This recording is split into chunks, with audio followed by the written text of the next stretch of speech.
I don't have no Here we go. time to be playing games. Nah, I don't have no time to be playing games. No, no playing games. Nah, no playing games. It's not about money. Nah, it's not about things. Not about prestige and titles. Not at all. You don't even know me. You don't even know me. I am an instrument of praise. I am an instrument of praise. I learn the weapon, I'm a pro. I am not ashamed. I'm not ashamed. Not at all. I am not ashamed. When it's time for war, I cock it back and let it bang. All my I can stand up. It's real.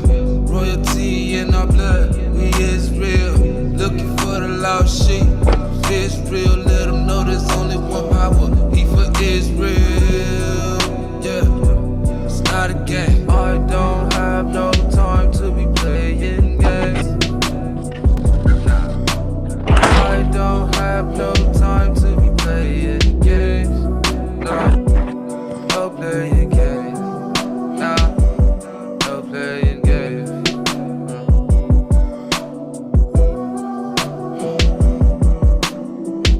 Sometimes I'm insane, thoughts locked in my brain, like locked in a cage. Been 30 years, man. Won't forfeit this game. I pray for a change when face the east main. Why things be the same? My tears fall like rain. Sometimes I give up. My flesh be like fuck, like karma, bad luck. But I'm a Hebrew, no time for Hindu. What you so bruised, my heart be so true. Yeah, so true. Misunderstood, bruised. Misunderstood. Life can be so cruel. Yeah, no, we know. Seems like I go through Like I'm going to. same lessons Hebrew. Yeah. I don't have no time to be playing games. Nah, I don't have no time to be playing games. No, no playing games. Nah, no playing games. Yay.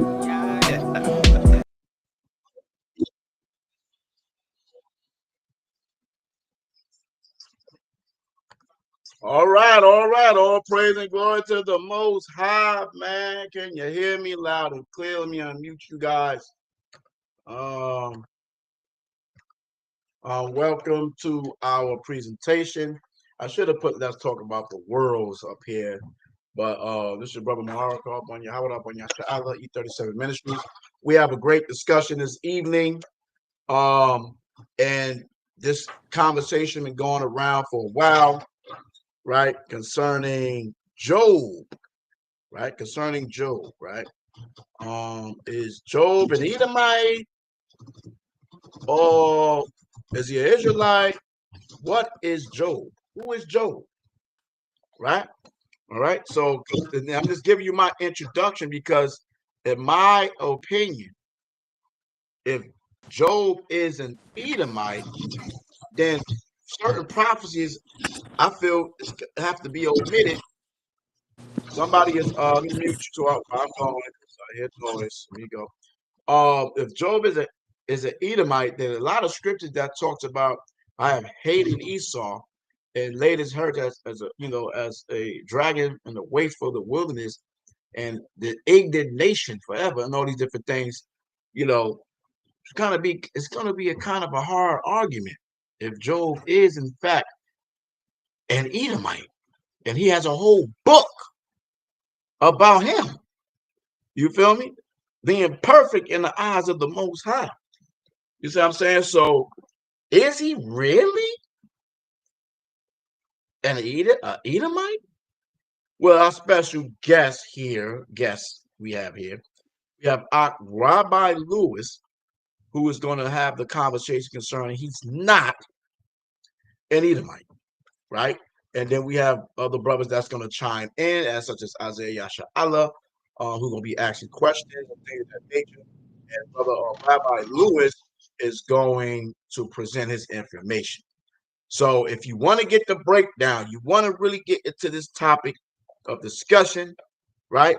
Then you need to share the link, share it to somebody else, get in the comment section and all that stuff like that, so we can get this information. The brother it hit me up for a minute about getting on the program, and so I definitely trying to learn.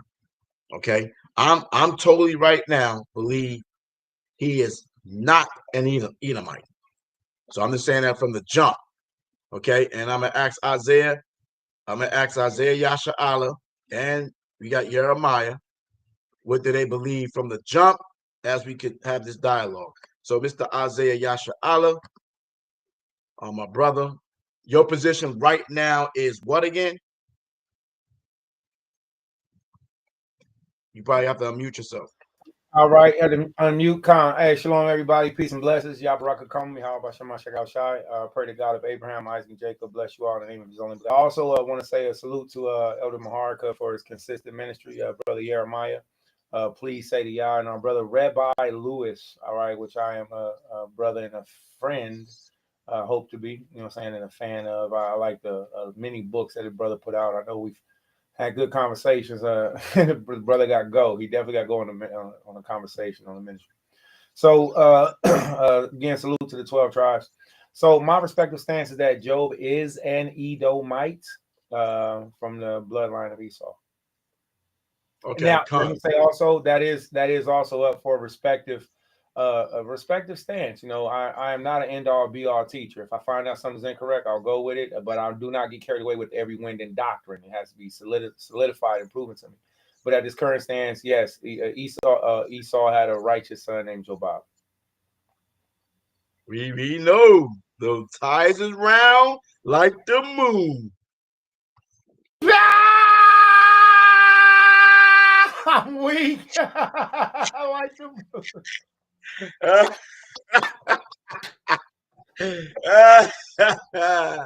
yeah, we know it's loud. Jeremiah, if you're able to stay in your position right quick on the topic. I unmuted you, Jeremiah. Can you hear? Okay, he'll chime in a minute. I'm just going to keep him unmuted. Well, not muted. All right, so Rabbi Lewis, brother, it's your show. Get ready to do your thing, brother. I'm just here to help administer the thing. Certainly. Can you hear me testing? God, we can hear you loud and clear, bro. Aloha, shalom, and aloha. My name is Rabbi Lewis. A little about me. I'm a published author, over 50 books. My background is in parasitology, investment banking, and Arabic studies. I went to seminary school, so pleasure and honor to be on. Pleasure to have you here, brother, man. We definitely want to hear your information, right? I think Jeremiah is back. Hold on. Jeremiah, you back? I can hear you. I can hear you. Yo! Abanawa Yahweh Shema Mashiach Yahweh Shah Baraka. Da. Shemal Al Latham. What's going on, man? Do you want to state your position of what you believe before the presentation start? Yeah, man, Job is 1,000% not a damn Edomite, most hated race on planet Earth. Con.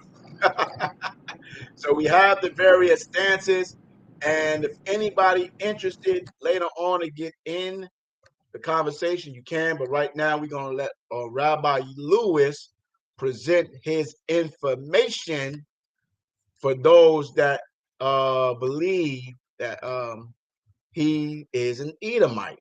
Okay, so I have your presentation up on the thing, brother. Just tell me whatever you need me to get, blue letter, whatever the case is. I'm here to serve, brother. I'm here to learn. Your go. Do I have the floor? Yeah, you got the floor. I mean, there's so much to say in so little time. We're gonna do like Quentin Tarantino. We're gonna go, Quentin Tarantino movie, It goes backwards, right? Right. But yeah, man. So can you guys hear me? Come, we can hear you, brother, loud and Okay, clear. I'll let awesome, you awesome, go ahead. awesome. Yeah, so it's the Christian, some Christian apologists assert that the book of Obadiah, which says, what it says, right? That Esau will be no more. Can you guys paraphrase that? Can Obadiah we do 1. it? Can we do what? Obadiah 1 says there should be none remaining. Is that correct? Okay, you want me to get that? I'll pull the scripture up. Hold on. Yeah, Obadiah 1. All right. Give me a second.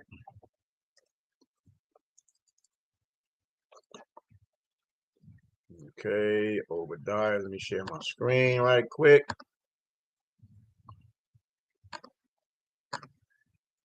All right.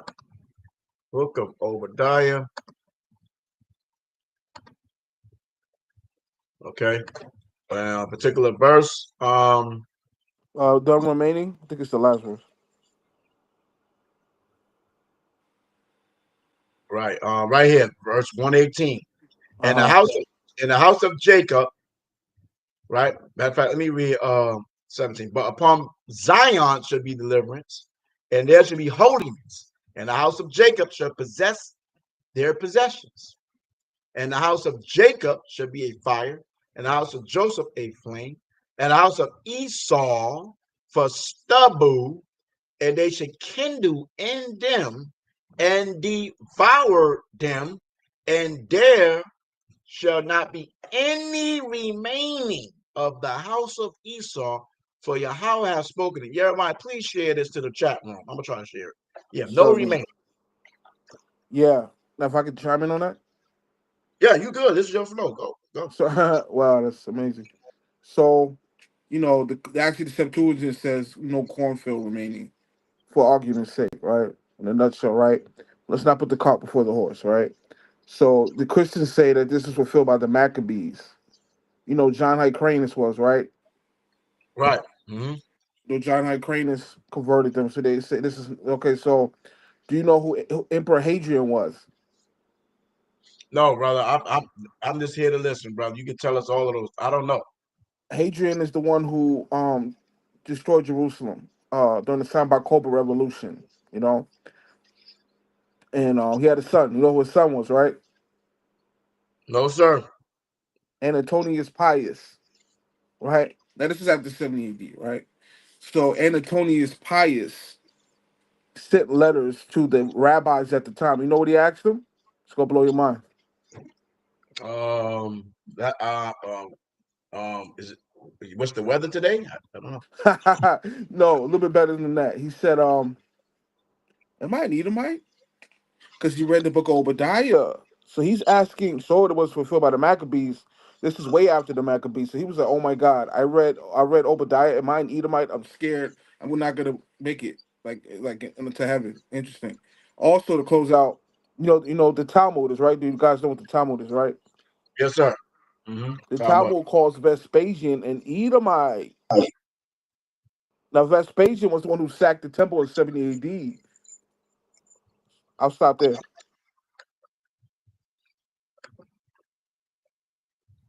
Okay. Can you? Oh, you still there? That's a great Yeah, start, man. that's just what That's a great the start. opening salvo, as they say. Yeah, that's a great Oh, start. So I just got, it, hold on, brother. You have to get permission to interrupt, brother. At least raise your hand or something. Let's not interrupt the man in the midst of his speech. I would like for him to give a good, opening presentation before he really get into the PowerPoint. Okay. But write your notes down, questions down, then you can be able to ask the brother the questions in a second, Isaiah Bubba Bashar. Go ahead, brother. Rabbi? Yes, certainly. Okay.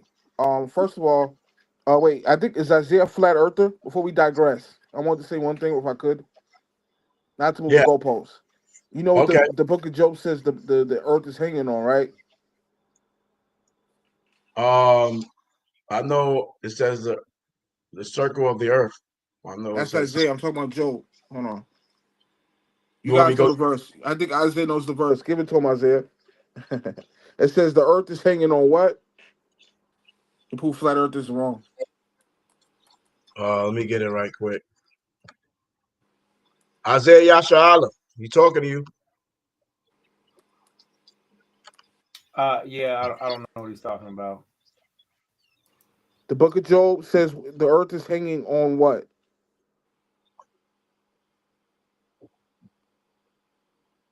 He doesn't know the verse. Let's go to Job chapter. Yeah, I don't know what you're talking about. No, I don't know. I don't mind. I already said I don't know what you're talking about. The book of Job says the earth is hanging on what? Okay, Job 26:7, High Priest. Sure. To prove the earth is not flat. Yeah, he said he's gonna change the. Huh? No, Yeah, I'm there's good. no time. I want to caveat. Because I knew you guys were talking about that. The greatness of the Most High. You talking about verse 7, right? Job 26:6-7. Okay. All right.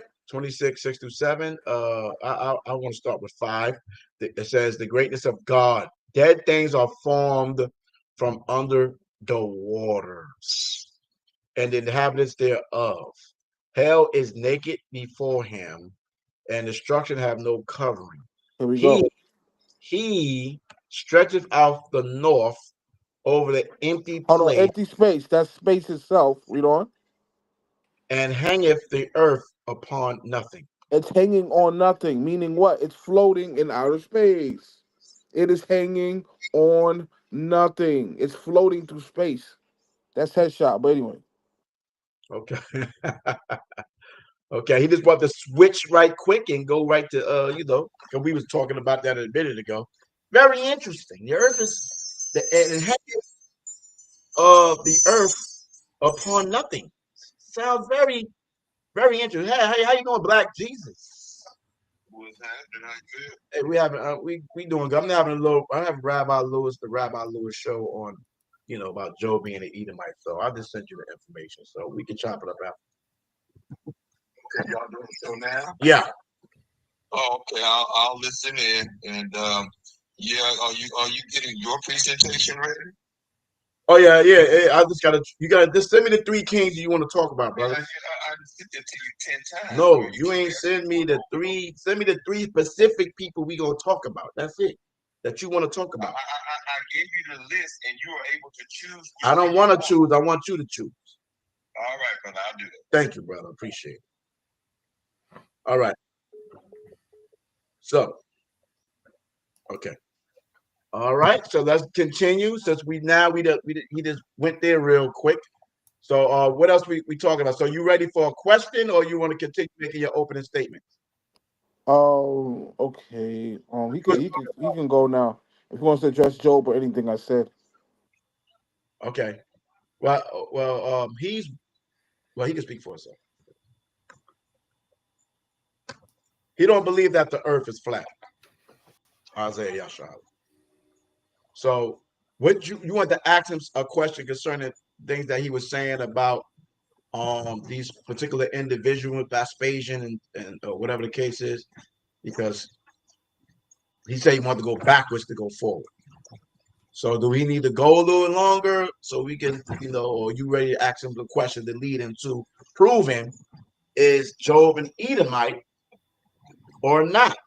Because this is the conversation that's being spoke of. Isaiah, anything right now? You're gonna let him keep going. Just wait my turn out. I'm giving you the opportunity right now. All right, you want great. to act, go ahead. Great.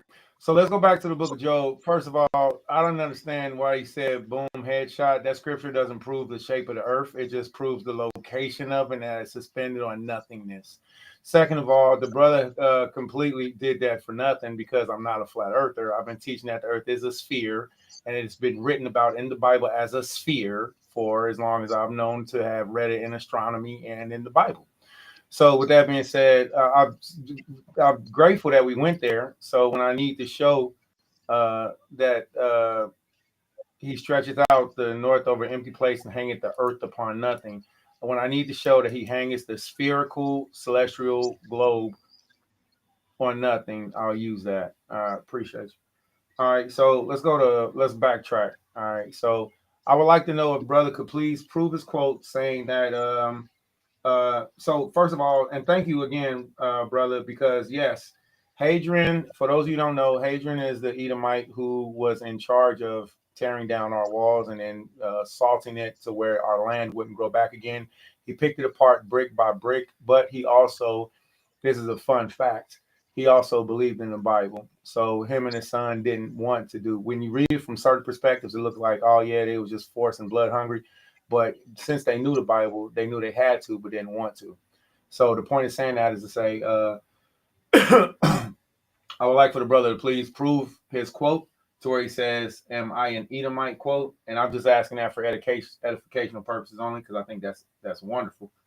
And is not there. Obadiah.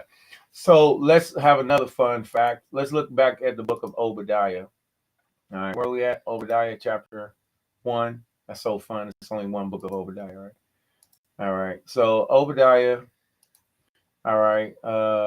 Let me see. Can you get Obadiah 1 for us, Marker? All right, can you pull it up on the BLB on the blue letter, or let you want me to share my screen? I'll pull it up. All right. Just get the blue letter Bible for us, Bible Kasha. All right, let me know. All right. So my respective stance is that there will be Edomites that will survive in the last days. He that leadeth into captivity must go into captivity. He that killeth with the sword must be killed with the sword. It would be impossible to wipe out an entire race without having them to face their judgment. That would be an unjust thing. How can the Most High say that they have to face their judgment, but they're going to wipe them all out? With the exception of understanding, called the Amalekites, who came behind the children of Israel and murdered our weak. I hope I'm going too fast. Let me know. And it's just for thought-provoking things.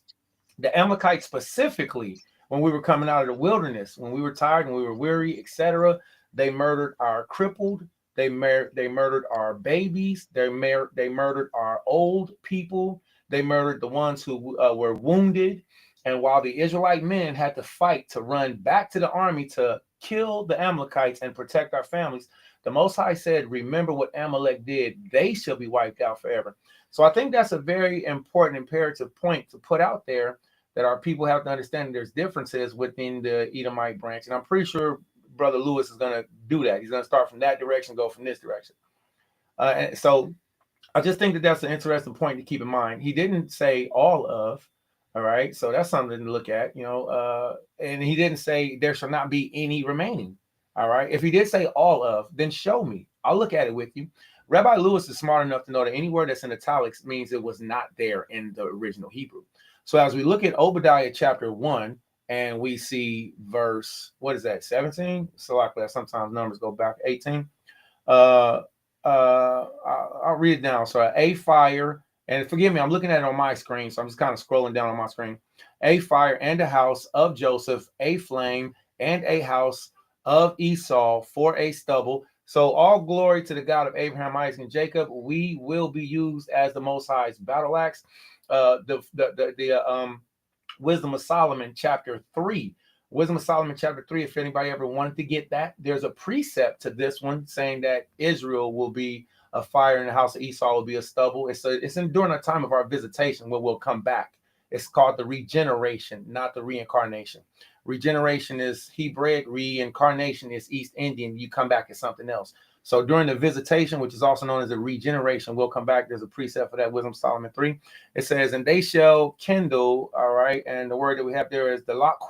All right, in them, all right, we have Baham, all right, so Ba is in, Ham is them, plural, and devour, all right, so that's Wa, Akala, Ma, I'm sorry.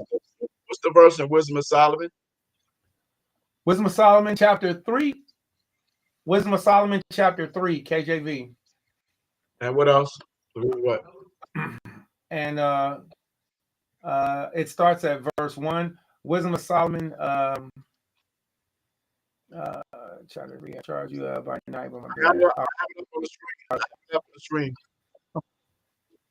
On your screen? Yeah. All right. Wisdom of Solomon chapter Chad, verse Chad, it says, but the souls of the righteous are in the hands of Allahiyah, like Trayvon Martin and all the other Israelites that's been murdered by the hands of the wicked ones. The souls of the righteous, us, are in the hands of Allahiyah, and there shall no torment touch them. In the sight of the unwise, so in the sight of these white people and other nations, these Gentiles that murder us, they seem to die because they think our life is over with. And their departure is taken for misery, and they're going from us to be utter destruction, but they are in peace. For though they be punished in the sight of men, yet their hope is full of immortality. And having been a little chastised, they shall greatly be rewarded. For Allah approved them. So salute to all of you martyrs. Be ready to take your death. All right. Bear your cross like Hamashiach did. If you're non-Messianic, please come to Christ. All right. Otherwise, you know what I'm saying, you're going to be in trouble. All right. So verse 6. As gold in the furnace, he tried them. Verse 5. Let me do verse 5 again. And having been a little chastised, they shall greatly be rewarded, for God proved them and found them worthy to himself. Verse 6. As gold is tried in the furnace, he tried them and received them as a burnt offering. And in the time of their visitation, they shall shine and run to and fro like what? Like sparks amongst the who? Amongst the stubble. They shall judge the nations and have dominion over the people, and their Lord shall reign over, their Lord shall reign forever. Verse 9, they that put their trust in him, that him is Yahweh Shai Hamashiach, under the power of his father Yahweh, the only one heavenly Father. They that put their trust in him shall understand the truth, and such as fail in love shall abide with, and such as be for faithful in love shall abide with him for grace and mercy as to his who? To his saints, right? That's Yasharallah, right? And he hath care for his who? For his elect. So once again, going back to the book of Obadiah, we see that spark and that stubble. Yes, sir. Are you saying something? So are you saying that from verse 1, because you mentioned that you mentioned, are you trying to say verse 1 on down is talk about the heathens, talk about Esau? I'm 'Cause sorry. you said, I'm sorry. I have a very, very, very serious let me rephrase that. You said the total opposite of what I said. So take what I said and say the opposite. I never made no implication of any heathens coming back and causing. This is Yashar Allah, and we will put back judgment and destruction on the heathens. So we be murdered by the heathens in the sight of their eyes. See, they're the unwise. Verse 1. In the sight of the heathens, the unwise, they, the Israelites, seem to die. Like when they murder us for no reason, it seemed like we died for no reason. And our departure to be taken for misery, just the mama crying in the street, and our going to be utter destruction. So it's Yashar Allah that's in this context. But Yashar Allah is in peace. These Negroes that's murdered at the hand. We are the modern day martyrs. You better go read this book of martyrs. You better get ready for. So we are the ones that's murdered during this time frame. Does that make sense? Not the Goyim. Yeah, I just want to in the sight of the unwise. I'm just trying to follow you. Yeah, the in Gentiles are unwise. Yeah, we seem to die. Gentiles here is the unwise. Hmm? And in the sight of the unwise, they seem to die. And their departure is taken from Israel. Okay. All right, I just want to make sure. And everything else is talking about Israel, correct? I'm just making sure. Go ahead, brother. I'm just making sure. But okay. In the sight of the unwise, they seem to Khan. And you said the stubble part there. Where's the stubble part again? You said, and in the time of their visit, they should shine and run to and fro like sparks among the stubble. The stubble is who? The stubble are the same ones that's mentioned in the book of Obadiah, chapter 1, verse 18. All right, the stubble is also the ones that's mentioned in the book of Psalms, chapter 1, which is the wicked. All right, the righteous will be planted. Let's go to Psalms chapter 1. We can see what the stubble is. We can see also the stubble in the book of Ezekiel. All right, well, when Yahweh Shai comes and blows back, we see the stubble again in the book of Second Esdras. So again, we're relating the stubble to the book of Obadiah and relating to the wicked in Obadiah. The righteous, Yashar Allah, the wicked, the stubble, including Esau. Okay. Okay. Is more on this verse? Is it more that you want to read? No, that was specifically it. Just relating that to showing just a cool fun fact precept. So we go back to Obadiah though, because that's where the point was. and this one right here, in the time of their visitation, they shall shine and run to and fro like sparks among. Yeah, So that visitation is the regeneration. That's not reincarnation. The visitation is the regeneration. That's when we come back. So these are Israelites, right here. Khan, Okay, I'm just making sure I'm following you, brother. I just want to make sure. I've never taught anything but. Absolutely. Okay. And the ungodly here is. Well, the ungodly could be anybody from the Hamites to the Edomites, but in this example, we're using the ungodly could even be Yasharallah. All right. But in this example, we're using it for the Edomites. All right. Why? Because we're using it in relevance to the stubble and the visitation that we also see in Obadiah chapter 1, verse 18.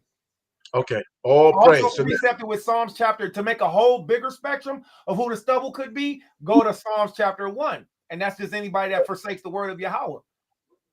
Okay. Fine. Let's go there. And I want us to really move. I want this brother to really get into showing that Job is not an Edomite. Right. I want to finish my point in case because we only came here just to answer that question. But my point in case is really in the book of Obadiah. So we can go there in Psalms to show that the ungodly like the chaff, verse 4, the ungodly like the chaff, but are like the chaff which the wind driveth away. All right. So the ungodly could even be Yasharallah could be. All right. You don't believe this word? All right. But right. So verse 5, therefore the ungodly shall not stand in judgment for sinners in the congregation. Nor sinners in the congregation of the righteous, for Yahweh knoweth the way of the righteous, and the way of the ungodly shall perish. We can precept that with the book of Revelation, chapter 22.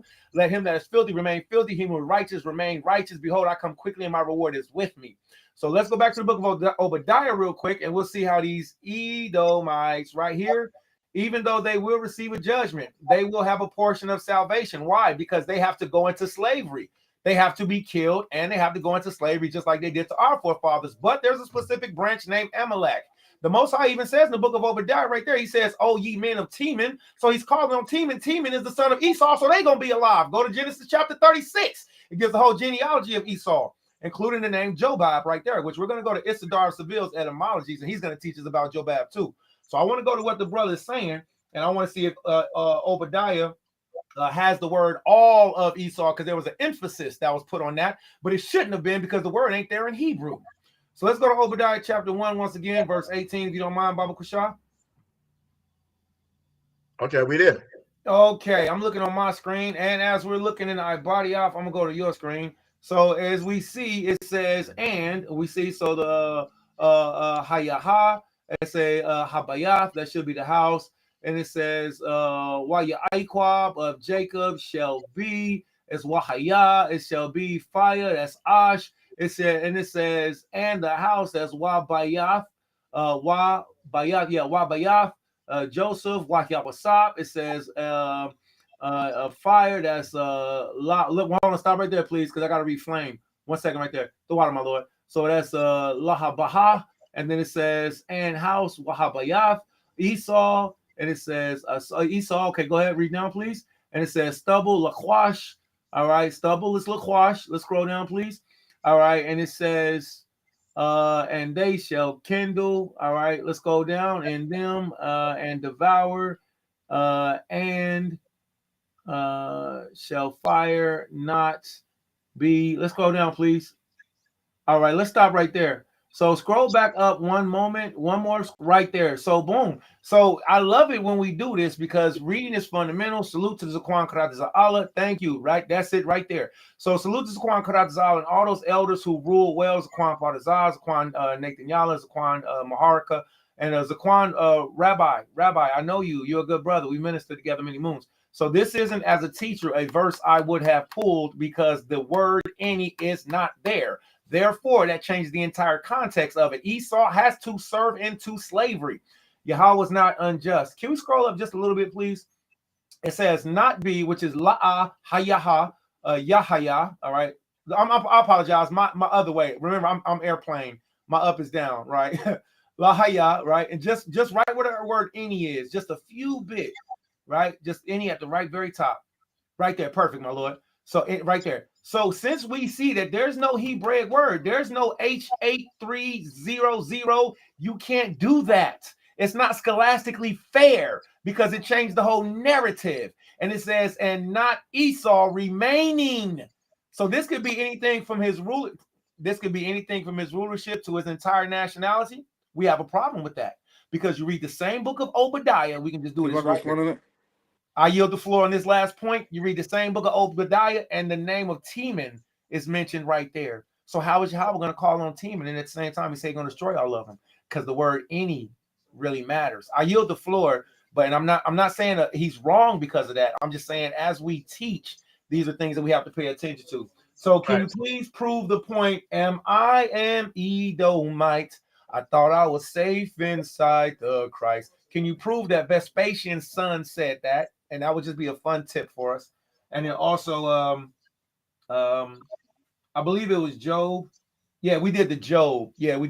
Okay, I yield the floor. Tawada, thank you for your time. I'm going to press mute. All right. So before the brother go, I will, and he gonna, because I would like to know. I'm trying to understand. That's a great point that you showed that the any there is not there, right, in this particular passage. Right. In other passages, it is there. Well, is it there in Hebrew, my Lord? Right. In other passages, it's there, like the word, but it's added with another word, is what I'm saying. Right. Amen. Okay, I got you, my Lord.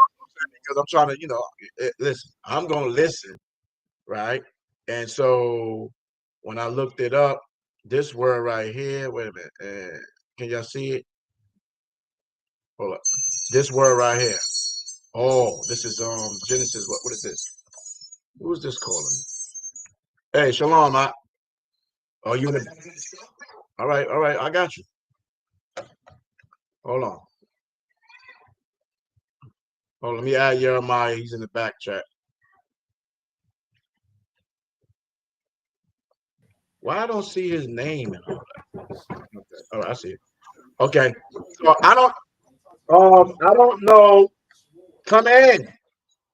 I don't know if the brother was trying to say that there's not going to be any remaining in terms of, or he gave a date or a time, because I teach that they're going to be destroyed in the final judgment at the end of that 1,000-year millennium. But whatever the case is, he can speak for himself. But I want to show, I want to show this thing about any, and you're right about that. The word is not there in terms of any. But even if you read that like it is, where is it? Let me go back. Can we pull one other scripture I had just to kind of land me back off that? And while you pull that up, can we get Hosea chapter 13, please? Hold on. Let me finish, bro. Yes, sir. Right? Yes, sir. I just wanted to put a pin in it. That's all. I just put a pin. Read that without any. There should not be remaining of the house of Esau. There should not be a remaining. I can address that briefly.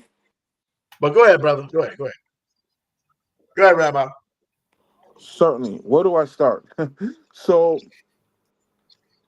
I think somebody got to mute your mic. Now you good. Certainly. So, first of all, Moses is 14th century BCE. Hebrew came on the scene in the 10th century BCE. Remember, BC goes backwards, right? So, actually, the original, he spoke Proto-Synodic. Now, Proto-Synodic and Paleo-Hebrew are two different scripts. Do we agree on that at least? Isaiah, he's speaking with you. Yeah, you know what, Salakli? Okay, what was your question? Are Proto-Synodic and what again? I said Moses spoke Proto-Synodic, which is different than Paleo-Hebrew, correct? I agree with that. Certainly. So, I'm an academic myself. My background's in Arabic, but I got a good beat on Hebrew. And I believe, from my research, that the original Hebrew had the hard J sound. So I believe that Yahweh's name was Jesus, and the Masoretic scribes took the letter J out and added the Yod sound, right? So first, let's prove that Jesus is Yahweh himself. Let's go to Zechariah 12 and 10. Wait. This is supposed to be about Job the Edomite. Can we please... Yeah, I know the elder. I was just addressing the first thing he said. Then we're going to dive into the topic. Yeah, but what that got to do with the topic, though? I don't want to be on here 3,000 hours. I ain't gonna hold you. Right. I understand. You know Okay, what no I'm saying? problem. We can digress from that. Okay, I want but to get to the topic, man. That's what I'm interested. We're already in you know what I'm saying, like 39 minutes, bro. right. I mean, he kind of went like he went on a no. This he went on a tangent like 20 minutes. That's why. So I want to address the first thing he said. Not that I wasn't listening, Yeah, but yeah, but going to Jesus and all that stuff like that, I don't want to hear nothing about that. I all added right. you. Hit back in, click back in. I'm looking for you. I just want you to get to the main point. Let's just get to the PowerPoint. Let's get to the information that you were saying. I'm gonna give you like 10 minutes, bro, without interruption, man, so you can go bring some information. You know what I'm saying about what we talking about, man? Because I want to learn and hear this presentation. Okay, We no do. problem. I'll So, digress on what I had to say about Jesus. Okay, all right, certainly. First of all, okay, I'm sorry. you good? Go ahead. First of all, Job is not Jobab. The Catholic Encyclopedia says that Job and Jobab were two different people. So that's headshot from there. Now let's go to Genesis chapter 10, verse 29. Okay, let me go to Genesis 10. Okay, let me pull out the script. Yeah, man, because Rabbi, man, what the hell is going on, bro? All right. What's going on? What you mean, brother? Good to With see the you. hard J sound and all of this madness, bro. I would Oh, destroy you on that topic, bro. What's wrong with you, bro? we could always, always want the smoke, brother. It's Yeah, hey, always bro, an I honor. want all the smoke, man. Stop playing with us, bro. We ain't had no hard J sound in the Hebrew. It Yo, did. The Kwalizaya, Magic took it tell this out, but nigga that's on, man. another time. That's Stop what I'm saying. playing with us, bro. Let's not take off from the subject, man. Yeah. Job, Now you did right on staying focused, Maharakar. I was just laying me backing on what you were saying. I just wanted to make sure I publicly scorn this brother for that statement he made. All right. all right, God, brother. Stay on.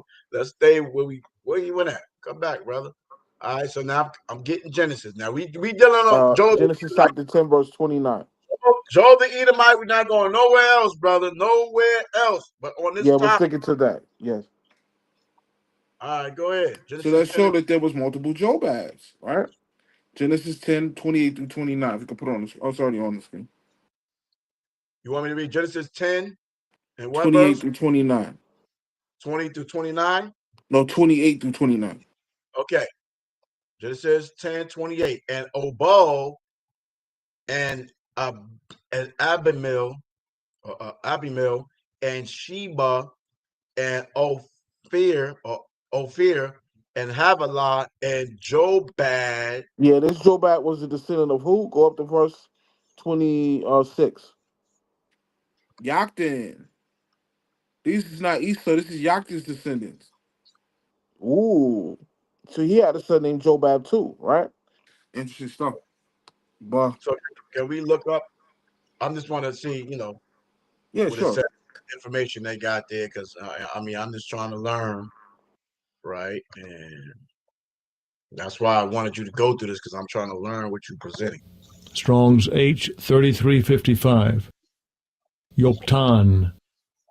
Yoktan. We have Joktan equals smallness, and it says son of Eber and descendant of Shem and patriarch of various Arabian tribes.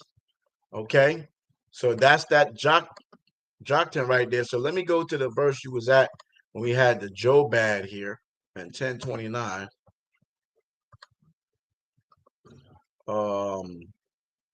Yeah, 1029.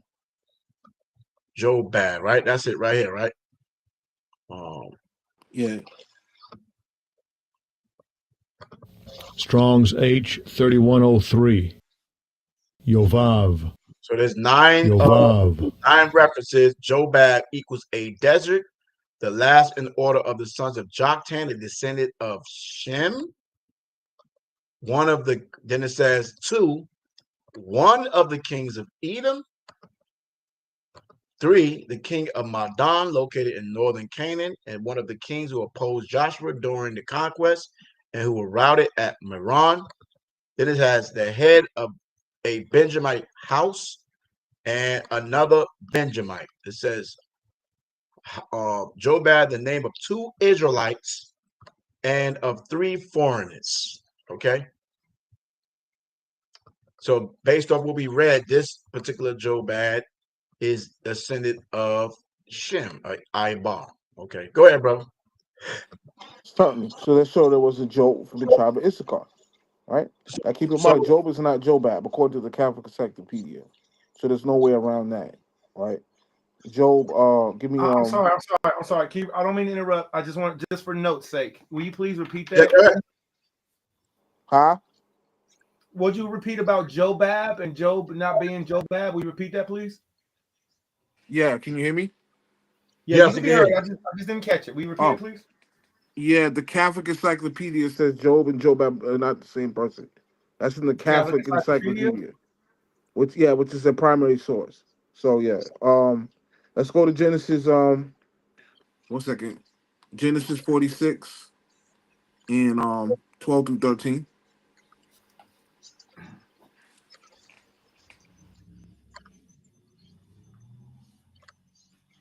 So they showed there was another Job from the tribe of Issachar. All right. So we got the first Jobad in Genesis 10 that says he was a Shemite. Isaiah Yasha Allah, do you agree with that Genesis 10? I've not only agreed with it, I've been teaching it for years. There are multiple Jobs and multiple. Yes, I agree. 1,200%. All right, all praise and glory. So we got the Genesis 10 that's not the Job in the book of Job from that Right. position. Agreed. Right.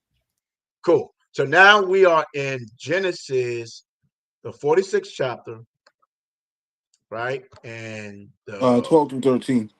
12 to 13. And I'll read, yeah.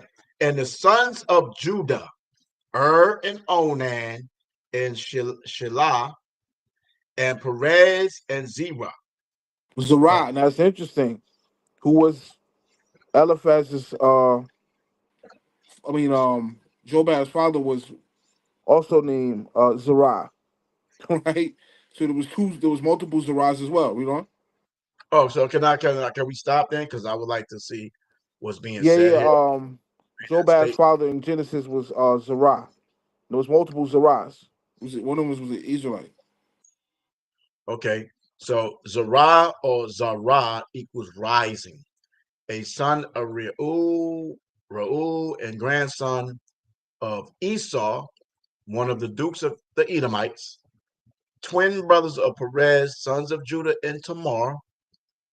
Descendants are called Zarites and Ezarites and Azarites. Son of Simeon, also called Zohar, a Gershonite Levite, son of Iddo of Adiah. The Ethiopian or Cushite invader of Judah in the reign of Asa, who defeated the invaders, probably the same as the Egyptian king Yerskin I, second king of the Egyptian 22nd dynasty, or perhaps more, probably Sarkin II, his second successor. Another Edomite leader, possibly same as one. And then it says in strong definitions, the same as H2225, Zarak, the name of the three Israelites, also of an Edomite and an Ethiopian prince, Zarak. Okay. All right, cool. Just wanted to see that All right, right quick. awesome. So let's go down to verse 13. Okay. 12 to 13. All right. So 12 to 13, we in 13 now. And the sons of Issachar, Tola and Puva and Job and Shimron. Ooh, so it was another Job from Issachar. Now this is not the same Job from the book of Job, but I just wanted to show that, just a caveat, right? In a nutshell. Okay. Yeah, so let's keep diving deeper, right? So let's go to Job 1 through 3, then Job 2 and 11.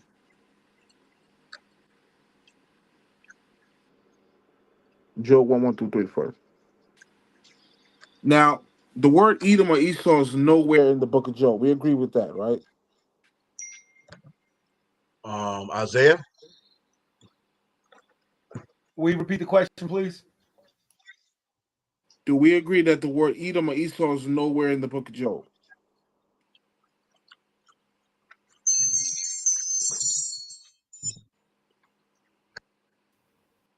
Hello? No, I'm here. I'm just taking time to unmute the microphone. I think it would be wise to read that before I agree to a word that I don't know is there or not. So I think it'd be wise to read it. So I'll put my Yeah, hand over my mouth for yeah, that one. it's not there. The word Edom Esau is nowhere in Let's the read book it. of Job. Okay. Well, we'd The have only to reason read they it. say he's an Edomite, the placated claim is predicated on the word Uz, because there was multiple lands of Uz. We're gonna look at that next. Okay.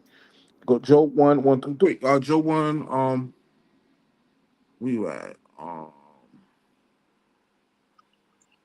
Yeah, verse 3, Elder. All right, verse 3. Uh-huh. All right, so I'll start with 1 then. Hold on. I'll start with 1. The book of Job, chapter 1, verse 1. There was a man in the land of Uz Right. Now, what whose we're gonna show now, so I cut you off, Elder, now you that good. this Uz is in Mesopotamia. There was two lands of Uz. We're gonna look at that. This is not the Uz in Edom. Read on. Can we look up that Uz right quick? Absolutely. Yeah, because again, I'm in the study mode. Strong's H 5780. Oots. Oots. Well, see the Number first one. Read the first one, Elder. the very first one says, son of Aram and grandson of Shem. Hold that. Let's get that real quick. Hold that. Go to Genesis 10:23. Let's see that. So the Aram had a son named Uz. 22 to Genesis, 23. Genesis 10:23. 22 to 23. 21. On to Uh-huh. Shem also, the father of all the children of Eber, the brother of Japhet, the elder, even to him were children born. The children of Shem, Elam, Ashur, and Arphaxad, and Lud and Haram, and the children of Aram, Uz, Ooh. and Gether, and Mash. That's hot. So there's another Uz. There's another Uz who was the son of Nahor as well. We're gonna look at that soon. Okay, let's go back. No, this one is. Strong's H 5780. Oots.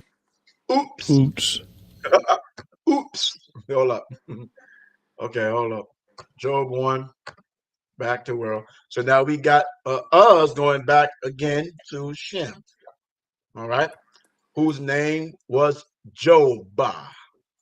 Uh-huh. Right? Can I just go there right quick? I'm sorry. I just want to go there. Is Jeremiah in the chat? Please say the yes, he's there. Okay.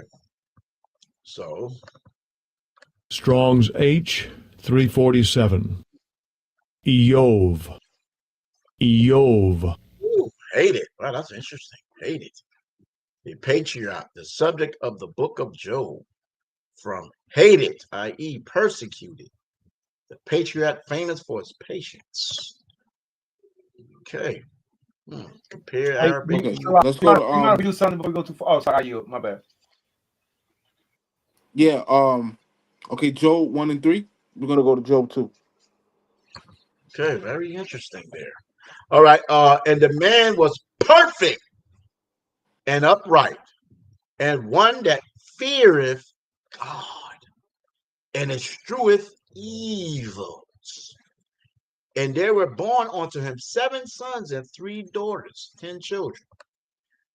His substance also was 7,000 sheep and 3,000 camels and 500 yoke of oxen and 500 she asses and a very great household.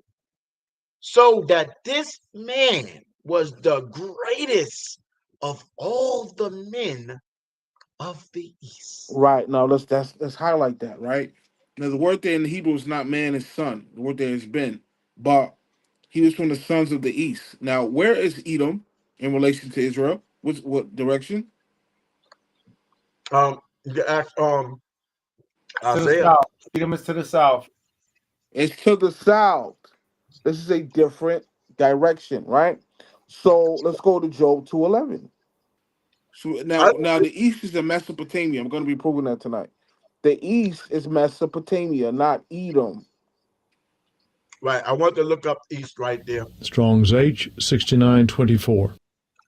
Kedem. Kedem. Okay. So it's an adverb masculine noun. East, antiquity, front, and which is before a foretime, front, from the front, or east, in front, mount of the east, ancient time, or foretime, ancient, from of old, earliest time, anciently of old, adverb, beginning, east. Okay, there we go. Okay, so let's slow cook this. So let's go to Job 2 and 11. So the word Edom and Esau is nowhere in Job. Don't exist. All right, let's look at Job 2. So we're in the book of Job. Make sure my brother here. Okay, book of Job, chapter 2, verse 11. Now, when Job's 3 friends heard of all this evil. Here we go. Here's the headshot. Here's the focal point. You got? Now, when Job's 3 friends heard of all this evil that was come upon him, they came everyone from his own place. Eliphaz the Temanite. Stop there, Elder. So Eliphaz, look. There's Eliphaz from Teman in Genesis, who was an Edomite. So Job has Edomite friends. He had to have been an Edomite. Well, there was 2 different Eliphazes and 2 different Temans.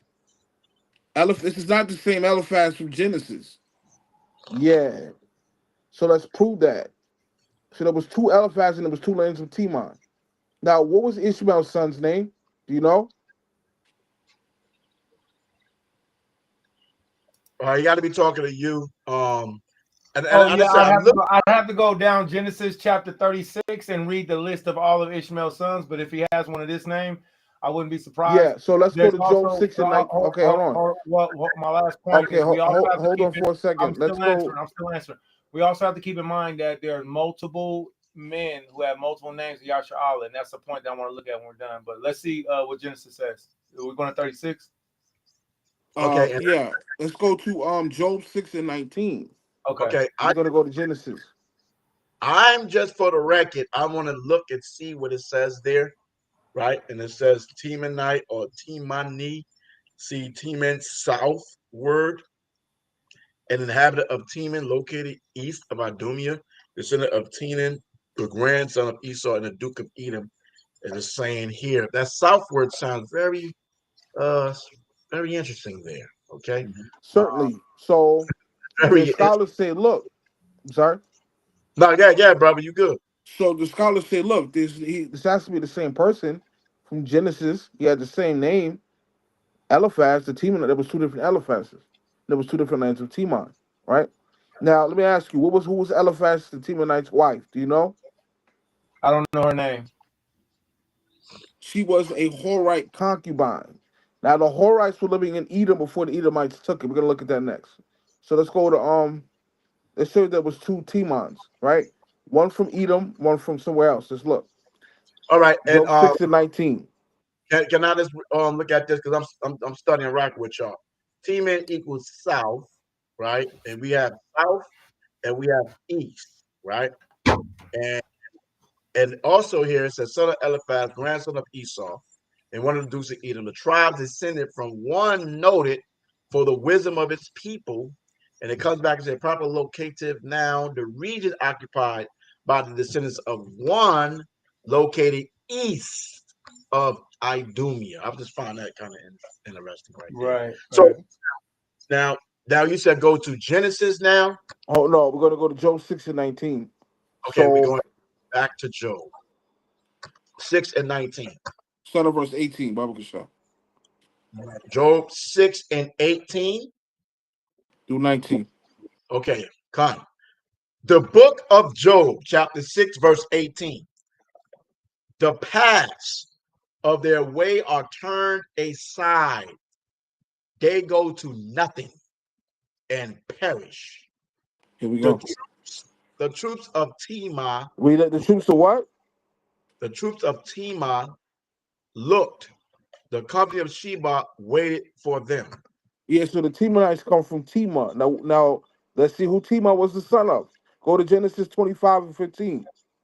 Okay, I'm just gonna look right there in Timah, right there, sir. Yeah, You know, Strong's hold that. Hold, we read the elder. Hold on, elder. 8485, Hold that if you Tema, could. If you could hold that, go Tema. to Genesis And 25. second entry, Tema, Tema. all right, kind of already pulled it up. So it says as Timah equals desert, the ninth son of Ishmael. Yeah, Tema was the son of it. Yeah, he was the son of Ishmael. Let's look at that. Genesis 25. Okay, Genesis So there was a 25. Tema from Edom, and there was a Tema from the tribe from Ishmael's lineage. Genesis 25, start at verse 14. Genesis 25, 14. 13. 13 would be good, actually. Sorry. Genesis 25, 13. And these are the names of the son of Ishmael by their names, according to their generations. The firstborn of Ishmael, Nabojah, and Kedar, and Abiel, and Mibsam, and Mishma, and Duma, and Mesa, Hadar, and Tema, Jetor, Napish, and Kadima. Yeah, so he had a son named, his ninth son was named Tema. That's where the Temanites come from. Tema, right? And I'm going to prove that. And my last point, I'll let him respond. Now let's go to Genesis 22. So I got a lot to say. Genesis 22, 20 through 21. I have a lot to bring up. I'm gonna yield there and let him respond. Okay, Genesis 22, what? 19 through 21. Right. Genesis chapter 22, verse 19. So Abraham returned onto his young men, and they rose up and went together to Beersheba, and Abraham dwelt at Beersheba. You know And what? I'm gonna digress with this verse for a second. I'm gonna let him respond. Well, Nahor had a son named Uz as well. We'll look at that later. But anyway, can you hold the reel it back in, right? Right, you guys with me? yeah, go ahead. So I'm gonna let him respond. But before he does that, I'm put the cart before the horse. I want to say, so Job was from the people of the sons of the east, right? I'm sorry. Now somebody Mike, background noise. Go ahead, brother. Yeah. So if you read the book of Joshua, which I presented in my presentation, the children of the east and the Edomites made a pact together to come together as one nation, right? Hence, he's around the Edomites, Job, right? You guys with me? Hello? Yeah, we with you. We got So you, brother. the sons of the east and the children of Edom made a pact together to come together as one nation. They were not the same nation, right? So also we're going to be proving that the men of the east came from Mesopotamia. So they came together as one nation. I yield the floor there. All right, hold on. The brother asked you a question. Can you prove about the person you was mentioned? I think it was Vespasian or somebody that said that they was an Edomite or something like that. Remember he asked that question Oh, before well, you. I said two things. I mentioned Antonius Pius, who sent the letters to the rabbis saying it was, was he scared he was an Edomite, and could he go to heaven, right? Then the Babylonian Talmud says that Vespasian was the son of Esau. Vespasian was a Roman emperor who just, him and Vespasian, that was his son, right? Okay, you want the source for that? It's the Babylonian Talmud. Do you have it in your presentation? Not this. No. This is from my new book I wrote. Let me give you that real quick. Let me look. I might have the tractate number. My apologies. I forgot to address that. Sorry. I don't want to say too much. I don't want him to, like move the goalpost. I'll get that, but he has the floor now. I'll get that while he has the floor. I'm all Okay. ears. Go ahead. Okay, yeah. I would like to see those sources too, brother. Those two sources, please. All right. So I ain't gonna forget. Jeremiah won't forget either. Okay, go ahead, Isaiah. If you wanna do a review or summary of what he said, or what you agree with or don't agree with, you got the floor. All right, throughout it, Shalom. So that was a lot to unpack, and I don't think it's complicated. I just think it might be one study cited. All right. So it's definitely worthy of a peer review. I think some names are omitted and some names are overlooked. But I think you did a good job in my opinion. I mean, I respect your work. I like what you do. You know what I'm saying? I think not having the opportunity to answer questions when I hear faults in the middle of it is very hindering. So I did take a note. I did take notes on a few things. You mentioned the Catholic Encyclopedia, all right, and you use that as a reference. I don't want to bring that back up right now. But we'll do this later. Few questions. Uh, we started off going through acknowledging off rip that there are multiple men by the name of Job or also Jobab, because Jobab is. Let me ask you a question: Do we agree that Jobab is a historically or a Hebrew name that's used in the Bible and throughout Hebrew annals, or is that something we don't agree with? Because I believe that Jobab and Job are used in Hebrew and Hebraic annals. Do you agree with that? Absolutely not. In fact, if you look up Jobab of Genesis, it says his name was some unknown origin, Okay, and we can thank you for vet that right now. Okay, thank you for that. No, no, I'll circle back to that. And I would like that sources too about the encyclopedia thing. All of those sources you're quoting, brother, we need to see that. Yeah, it's actually in the PowerPoint. Okay, excellent. All right, so I look forward to getting to that. And also, I mentioned, actually, so you do subscribe to the Book of Jasher. I heard you mention the Book of Jasher. Is that correct? Yes, certainly. Okay, and you subscribe to the what was the other book you said after you mentioned The Talmud. Yeah, so do you subscribe to the Talmud also? Absolutely. Okay. All right. So when we look at the Job and we're figuring out who Job is and who Job is not, before we go through the rest of your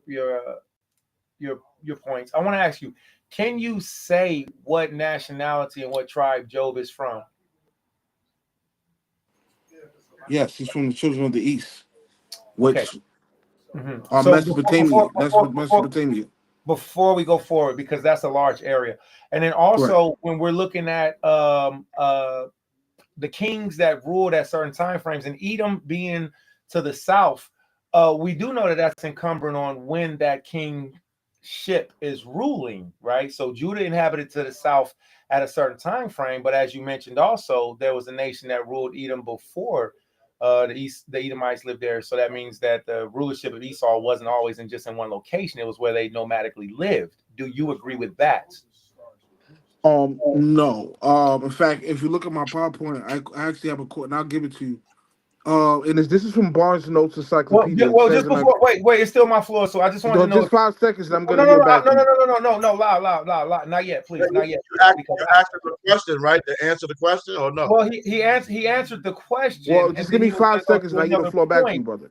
But the thing about that is, I just needed the answer. So if we do that, then that'll hinder me. Well, if I could just have 5 seconds, and I'm Well, going to see, let you the go. issue with that is when you were going, I also had that. So I need to just get to my points. But I want to yield the floor to you. Go ahead, please, brother. All right. So I'm gonna let y'all know right now if y'all start to cut each other off, I'm just gonna mute one party. All right, no problem. Okay, am I unmuted? You're unmuted. So if you This ask is a from question, Barnes Notes Encyclopedia.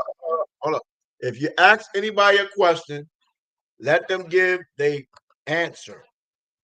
Right? If you ask a question, please let them give the answer without interruption. And you should only get maybe 2 minutes to answer the question if you got to go in depth, right? I just don't want y'all to go just interrupting each other all day long. All right, go ahead.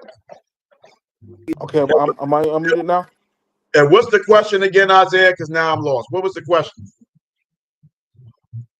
Yeah, the question is just if you would clearly say what nationality and tribe. See, if we're saying Job is not this, we have to say he is that. So before we go through the will you just say, do you know what nationality and tribe he's from? I yield the floor. Well, that was the first question. The second question was about the directions. So the Barnes Notes Encyclopedia says, and I quote, and I yield, the men of the East, where Job came from, did not refer to the people of the South, such as who? Let's read that again. Men of the east do not refer to peoples to the south, such as Edomites, Midianites, and Amalekites. So the Barnes notes is saying that the men of the east were not Edomites. And I told you they only came together because they made a pact to come together. And the reason, and Jasher elaborates on that.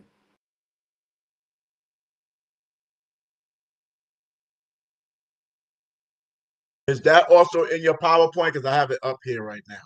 What? I said a couple things. Which one?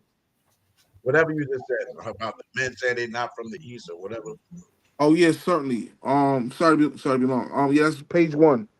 That's from Barnes notes. The men of the east do not refer to people to the south, such as Edomites, Midianites, and Amalekites. So they're saying the men of the east were not Edomites.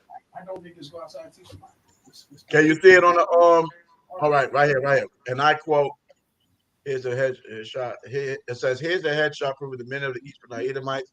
And I quote, men of the east didn't refer to people to the south, such as Edomites, Midianites, and Amalekites. Barnes notes IS dot 11. Well, that's Isaiah 11:14. Barnes notes. Yes. And so, can we read that? That's just Isaiah. Let's just read that. Isaiah 11:14. Let me see. And I have a question if I can ask. What does Barnes notes reference to? Yeah, what is that? Good question.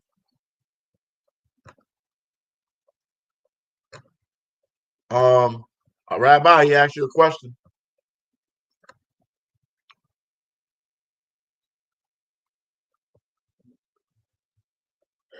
Oh, Yeah, I'm hold sorry, on. my bad. My bad. Isaiah 11:14 is what I was quoting in my PowerPoint. You can pull that up real quick, then I'll address this question. You in your PowerPoint, I'm right here where it says, and I quote, Yeah, first Isaiah page, 11:14. That's what I was quoting. Isaiah 11:14. I have it right here. But Okay, go ahead. they should fly upon the shoulders of the Philistines towards the west. They shall spoil them of the east together. They shall fly their hand upon Edom and Moab, and the children of Ammon shall obey them. Right, and now if I can take just 10 seconds, and I yield. So the Book of Joshua was a book that was taken out of the canon. It's still Isaiah. First Samuel 2 talks about it. So the Edomites made a pact to not set another Edomite over them as king ever again, and they said they was going to go to the people of the east to choose a king. That's when they appointed Job. I'm done. Okay. Say that one more time. Talking to me? Yeah. Okay, so in the Book of Joshua, which is mentioned, let's go to First Samuel chapter 2. Y'all Before the want me other to? day. I can pull up the book of Joshua. I have it ready. Oh yeah, Yeah, so man. Joshua was Show mentioned him in the that in Bible. Jasher, man. Yeah. Joshua was mentioned in the Bible in First Samuel. We could get that real quick. Okay. Let me get that right quick. We get the Where we verse. Hold going on. at? Where we going at to get Joshua at? Yeah, we're gonna just go Second Samuel's 1:18. Okay. Second Samuel's 1:18. Um, and I'll read Start at verse 17. 17. And David lamented with this lamentation over Saul and over Jonathan his son. Also, he bade them teach the children of Judah the use of the bow. Behold, it is written in the book of Jasher. So just drive the point home. Let's go to Joshua 10 and 13. Okay. You said where? The book of Joshua, chapter 10, verse 13. I just want to see what that means there. Straight, upright, correct, right, straight, level, right, please, level, right, blah, blah, blah, blah, blah, blah, blah. Okay, it's me, please. Okay. And where you said you want to go to again? Certainly. Joshua chapter 10, verse 12 to 13. 12, Yeah, through 13, brother. 10 through 13. The king of Jerusalem. One. Hold The, on, wait. Hold on, where you at? Joshua 10 and you hold said on. Joshua. You said He Joshua 10. said he told you to read 12 through 13. You started at 10. Oh, Oh, you want me to read from 1? I think in verse 13. Oh, hold on. 12, 13. Bro, he told you to read 12, 13, brother. What's wrong with you, bro? I'm at Joshua chapter 12, verse 13, brothers. Chill out. Joshua 10, verse 13. 10. Okay. Let me go back. Joshua chapter 10, verse 12 to 13.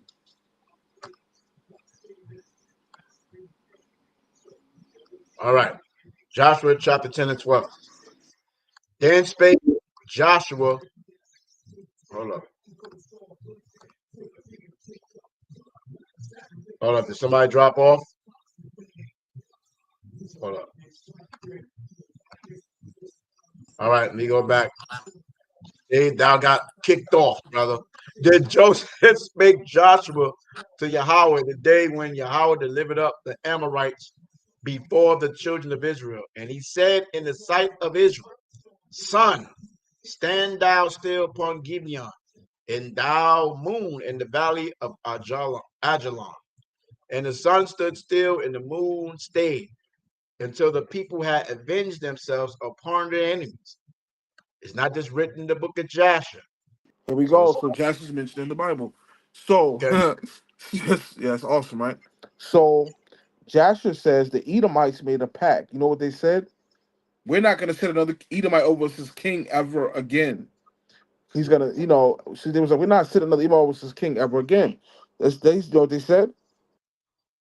Where's that in the book of Joshua? It's right here. They said, yeah, we'll get it. We'll read it. He said, we're going to go to the people, the children of the east, and set him king over us. I have the book. That's when they appointed Jobab. He was from the children of the east. They was like, we're going to get somebody from another nation, right? Let's get that. Okay, I have the book of Joshua right now. Yeah, let me pull it up. Hold on. All right, and both of y'all subscribe to Joshua, correct? Chapter 66, brother. I apologize for interrupting his time. My bad. Chapter 66. No, you're right. That's chapter 66. Yeah, go ahead. Okay, Isaiah, he ready, boy. Yo. I was going to throw my opinion, but let me just be quiet. The book of Joshua, chapter 66, where we at? Isaiah knows where it's at. What verse, Isaiah? First of all, this is super biased. First of all, the brother took the floor from me. He said 5 seconds, and then he did a 7 damn minute display, and now wants me to help him prove his point. Brother, go ahead and finish your lesson, brother. Book of Joshua. You're correct. You're correct. After yeah, this, I know. That was very unfair, brother. And then you got on my head talking about if we're gonna interrupt, brother. I'm sorry, Elder. My apologies. Joshua chapter 57. You're right, Isaiah. My apologies. You would definitely get your time. I'm sorry. My apologies, bro.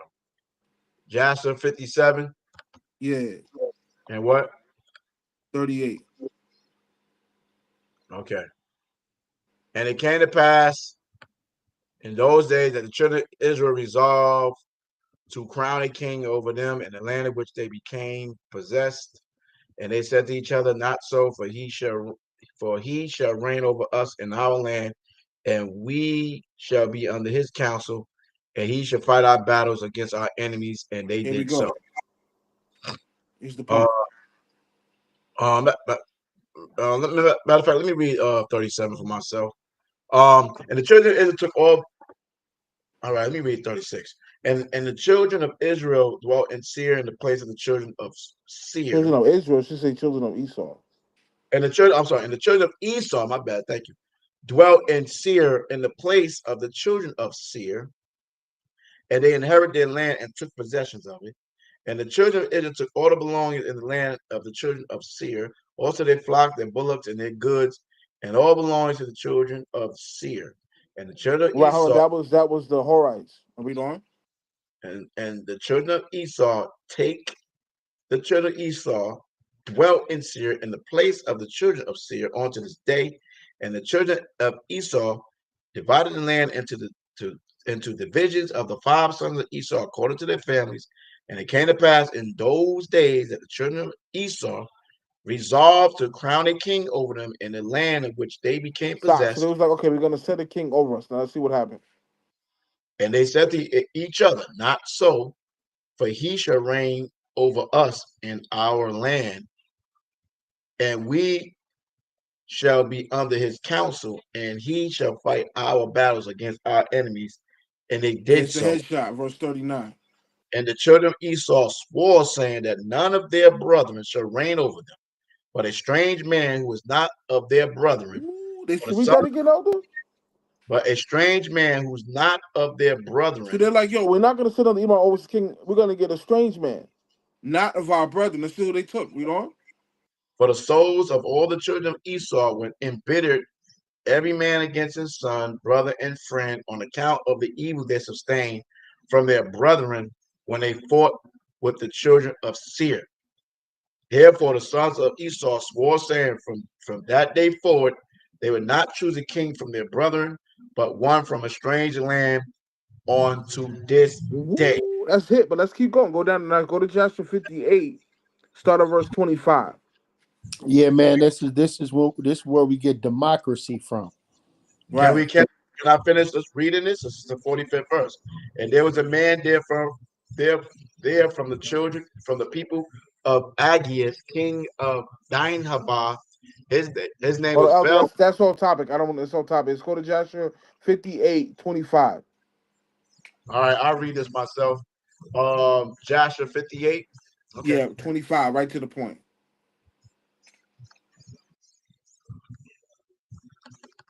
All the people of the children of Esau and the children of the east returned and Right. Now we're going to prove with Joshua the children of East are not the Edomites. They made a pact together. Now read on. returned in shame unto his city, for all the mighty men that were with them had fallen in battle. And when Verse the children of Esau saw that their king had died in battle, they hastened and took a man from the people of the children of the east. His name was Jobad, the son of Zarach, from the land of Bozrah. Ooh, so they took another king, God for the man of the East. Now, Basra, this is not talking about the Basra in Edom. This is the Basra in Moab. There was two Basras. Now let's prove the children of the East are not Edomites. Hold on, then I get the floor. Hold on. And they caused him to reign over them instead of Bela their king. Yeah. All right. Okay, let's go to Jasher. We can stop right there. You can let Isaiah finish, and then you can come back to this. Okay, no problem. Please go ahead. Because I want to my mic. Go ahead. I want to finish reading that. But go ahead, Isaiah. You're not going to be interrupted. Just go ahead and bring your thing unless you ask a question. Oh, no, I don't believe that at all. So I took so many points and so many notes. I got to do a complete breakdown of this man's PowerPoint perspective and go over the things that I not only disagree with, but the things I have to get answers for without him going to a different subject. So me and brother, we've had this conversation a few times. Not this one, but we've had a few conversations. So what I like to do is finish taking notes and then come back, because I do believe it's completely slanted. This is the second time that's happened, Maharka, man. And I agree I thank you. But at the same time, man, I think it's better if I finish taking notes and then bring back my information in the end. All right, I yield the floor. Go ahead, brother. Bring out your information. I mean, I think the brother was answering your question. Well, here's the thing. I asked him if he can name what nationality, what tribe was he from. The answer is an emphatic no. So when we look at the words that are in Hebrew, there's been multiple times where we skipped over Esau, Edom, Esau. I understand this. So what I like to do is continue to take in the rest of his information, because when I go back to my points, I asked one question. Can you name his nationality and tribe? All right. So he didn't answer. He didn't. He didn't answer the question. Right. So if that's how you feel you didn't answer the question, just keep going. Right. So we're going to continue to go off of the rest of what's being brought out in the book of Jasher. If we want to, we can go up to the chapter 66. So yes, there is a connection to that, but also we have to look at the book of Jasher being written in the 15th century and not being found also in Paleo Hebrew, if we're going to do it like that. I do support Jasher, but also teach it's a comic book. It's not a Hebraic narrative. When you went to the book of Joshua and said that the name Jasher is in there, it's just the book of the upright, but it's not a person. So there's a lot of things that go into the book of Jasher. That's not to prove or disprove, to disprove the point. It's just to say if we're doing a peer review, then there's a lot of points to hit on what he's bringing out. All right. And that has to do with comparative reading. The first thing is to read in Hebrew. The first thing is to read in the language that was written in. So the first mistake is, yes, that is a big deal to where it does say not all. That's a huge deal because that just killed the point. I think the points that are brought out are very good at teaching, what the brother's saying as far as the different Jobs. I do think it's also fair to bring out that when we were previously looking at it, there's so many points that got skipped over, man. You know how far back I'd have to go? So what I like to do is pick up what I left off at. All right. I'm going to continue to monitor and pay attention to the brother's notes, and then I'm going to give a peer review on this video afterwards. All right. So with that, brother, I'm going to yield the floor back over to you. I want to see your point. I want to see if you're going to tell us Job is not an Edomite. I need you to tell us who he is. And I understand the people from the east in Mesopotamia, that's a cloudy water because there's other books that say different. So we're going to compare those. So till then, I'm going to finish listening. All right. I yield the floor. All right. I would like to say that when I'm reading on that this situation happened before or around the time the children of Israel went to Egypt. And so this story of Job will be a question of mine, but you have to answer right now. When did this story took place? If I'm reading this Job bad, it's supposed to be the Job in the book of Job. Right? That's just a question I'm having in my head right quick.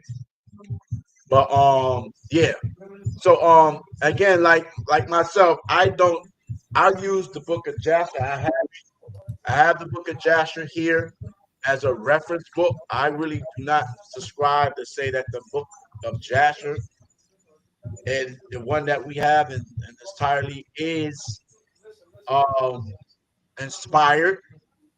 There's too many things in it I don't agree with at all. But if you subscribe to the book of Jasher, then we have the argument. We can have the conversation.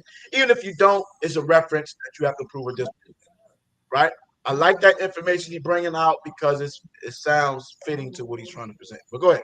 I just want to say something. When we're dealing with the book of Jasher, we also have to keep in mind Rabbi Louis Ginberg's The Legends of the Jews. So the book of Jasher is a compiled book of lore, and some of it really does have good historical dates, but some of it can't be proven. And that's where we got to be careful with the muddy waters. Now, I don't subscribe to the Talmud, but there are specific books that I do subscribe to. If I'm dealing with Eusebius, again, Ecclesiastical Histories, which was a real man who had a father and a mother and a birth date and etc. If we're dealing with Flavius Josephus, which was a real man who had a father, mother, birth date, etc. If we're dealing with Pliny the Elder, if we're dealing with actual Hebraic historians, then that's something that we can put a concrete nail into. The book of Jasher, yeah, I could use it to precept some stuff, but then the issue with that is there's no verbal historians that say this is also found in Jasher from the tribe of, from the birth date of. Why? Because this book of Jasher is not based off of a person. So when we go to the book of Joshua and we see the book of Jasher is mentioned, just like we see that Jasher is mentioned in Jude, we see that it's mentioned as a manuscript, right? But not as a person. So with that being said, we do have to find out the specifics and the validity of it. I cannot go off everything. Reciprocating the pages afford him. All right, he's not reciprocating the pages afford him. Okay. All right. Which indicates lack of maturity. Okay. So I don't know whose comment that statement is based for. This may be a long night, but I trust the okay, all praise the Most High. Okay, I pray how it gives us time. Judges 6 literally says, men of the East, Amalekites. I mean, that's there. So that's something that no one can do about. So, yeah. So without going into the comments, without taking too much of the time, thank you for Zaquan Maharka for allotting me time. When that brother said it's going to be 5 seconds, I knew it wasn't going to be 5 seconds because I've talked to Brother Rabbi frequently on the phone, regularly in the past. So this isn't our first conversation. So, yes, in support of the purchase of his books, but not all books do I support or believe are accurate. That's not any cast or shame. I'm just saying it has to be actual Israelite historians, okay? Which our brother Rabbi Lewis is one. When I look at Jasher, and I've been teaching for years on the pseudo side because a lot of his stuff can't be proven. But when we look at actual historians and we look at names that are in Hebrew, now we're seeing something. Now I can go somewhere with that. So I do want to see where the brother's going because his first premise was to show there are different Jobs. Then the second thing he said, I believe, was along the sideline was that these different Jobs had different rulerships and that these people came from the east. The only spectrum that I'm looking for is if we're saying that it is not this, you have to be able to say that it is that. If you're going to take something away, you have to give the people something. So I'm looking forward to seeing where the brother go with this, and I yield the floor. We need a timer. All right, we need a timer because I'm taking notes, but from where the brother goes, sometimes the waters can get a little muddy. So can we get a timer on the clock, and I yield the floor. And Tawada, thank you for your patience, Rabbi Lewis. I really do expect, when the floor is given, I don't expect it to be taken away and trodden underfoot just because somebody's bringing something out. All points are valid, and you made me lose a few points. All right, so which means I got to go back to a peer review on that. So let's not do that to each other. I yield the floor. Thank you, Elder. Let me say. Yeah, if I could just say one. Yeah, if I could dive in. Hold on 1 second. Hold on. This is not a formal debate. This is really was a program so the brother can present his presentation concerning Job not being an Edomite, and I presented it to you if you want to get on there and ask questions. Really, after he really gave his full presentation, but then he agreed that it can be questions in between, answer stuff like that. So I don't want it to seem like that if this is a formal debate that I'm just intentionally not letting you speak because it's really wanting him to bring out his information on the subject matter. So I want everybody in the comic section to understand that this wasn't Isaiah versus Rabbi Lewis. This was Rabbi Lewis presenting his understanding of Job being not an Edomite. Okay, so this is not. I'm sitting over here trying to intentionally let him run off with the stage with the information. This is his show. That's why I have it in the comment section here. I mean, in the title it says Rabbi Lewis, right? It doesn't say Isaiah versus Rabbi Lewis. So I just want everybody to understand that. I gotta tell this brother close, bring the volume down. So I just want to make sure we understand that. So go ahead, Rabbi Lewis. Present whatever you're going to present, and then Isaiah, when you want to address something that he's saying, if you want to address it, please come off your camera. If you're going to keep your camera off, and let me know so you can address it. Okay, so my phone's not. I have to put my phone on the charger, so I have to look from the hangout. Because my phone's not, but I don't want to hang up. Joe, can we go to page 5? What's this Catholic Encyclopedia?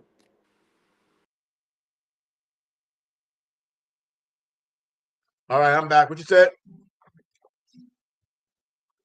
What you said? Page 5, where it says Catholic Encyclopedia. All right, go to page 5. Okay, cool.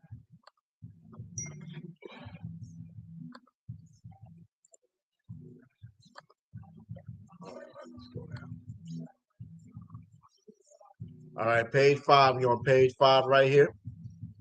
Yeah, there you go. It says, if you can read that, it says Catholic Encyclopedia. Then read what it says under that. Read that in the next 2 paragraphs. Okay. All right. It's a quote from the Catholic Encyclopedia. Read that. Catholic Encyclopedia, characters of the poem. The appendix to the book of Joab in the Septuagint identifies Job with King Jobad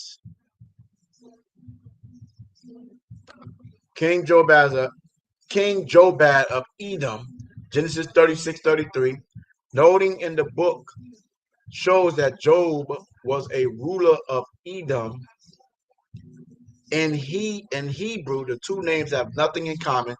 King Jobad likely wasn't Esau's grandson. That's headshot. So the Catholic Encyclopedia says Jobab was not Esau's grandson, as it says, and that Job and Jobab, the Hebrew names have even nothing to do with one another. But let's keep going. Okay, when we read this, Next two paragraphs. the postscript which was added to the 60, what's that? The 70th Job has errors. Or maybe that's the sixth. Yeah. Gerard Gertul's The Book of Job, page 10. This late comment, 160, 150 AD, has many errors. Jobad died many years before Job's death. Right. So this is a scholar who wrote a book on the book of Job, saying that Job died many. That Jobab and Job are not the same person. Let's keep going. And that Yoshiko reads Job as Jobad. In one of his letters, Jerome states that, in contrast to the Christians, the Jews of this time denied that Job was of the descendants of Esau. Letter 73, 398 CE, arguing explicitly against the 70th Job appendix, Jerome then asserts that Job's lineage should be traced through Uz, or Uz, the son of Abraham's brother Nahor, in Genesis 22, apparently following a rabbinic tradition about Job's identity. See Genesis. Rab 57:4, see part 1 for Nahor 2 detail. Read this one too. Let's go. Now keep scrolling Rabbinic, down. I rabbinic address sources, that. rabbinic sources, Okay, what was that, Jeremiah? rabbinic sources. Okay, can you explain what that is? Oh, rabbinic, like rabbi. Okay, rabbinic Yeah. sources. Like Talmudic. Okay, Right. Talmud. Okay. Now, if I can say one thing, Go ahead, bro. yeah, I got my phone on the charger. I hope it's charging. So we don't get cut off. So the only source so there's the word. Oh, can you guys hear me? Yeah, we got you, brother. Go ahead. Yeah, I'm on the charger. Sorry. So the word Edom and Esau is nowhere in Job, right? So the only legs they have to stand on is the word Uz, which there was that Uz is not the same Uz. Um, so the only book we have that says Job was an Edomite is the Testimony of Job, which is a spurious first century text written by the Essenes. You know who the Essenes were, right? Right, we know who the essays are. They was The Essenes were Edomite converts to Judaism. They were the descendants of the Edomites that got converted under John Hyrcanus. They were Edomites. So Esau wrote the Testimony of Job. So the Testimony of Job says, you know, it says who Job married. Hey man, I need that source on that it seems being because I'm familiar with that. I need that source though. Yeah. So now I'll give it to you. My phone's on the. I hope it's charging. Let me look. Hope it's charging. It's still red, but because I want us to get cut off. So yeah, the Essenes were Edomite converts to Judaism. They were Edomites. In fact, give me Luke 16:16 real quick. Book of Luke, chapter Luke, verse 16 and 16. Or for matter of fact, before you get there, give me Malachi 4:4.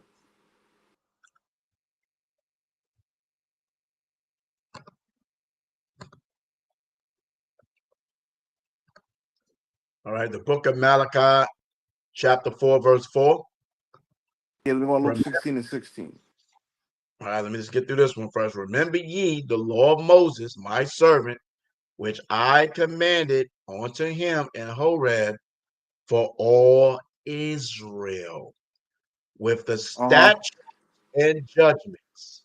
So you know why we said what in the book of remembrance? Remember the law of Moses. Now the law of Moses was done away with. Let's read that. Luke 16:16. You want the book of remembrance? That's the previous chapter. No, that's no. That's what Malachi is called the book of remembrance. Luke 16:16. Okay, Luke. If we read that, right? Hello? Yeah.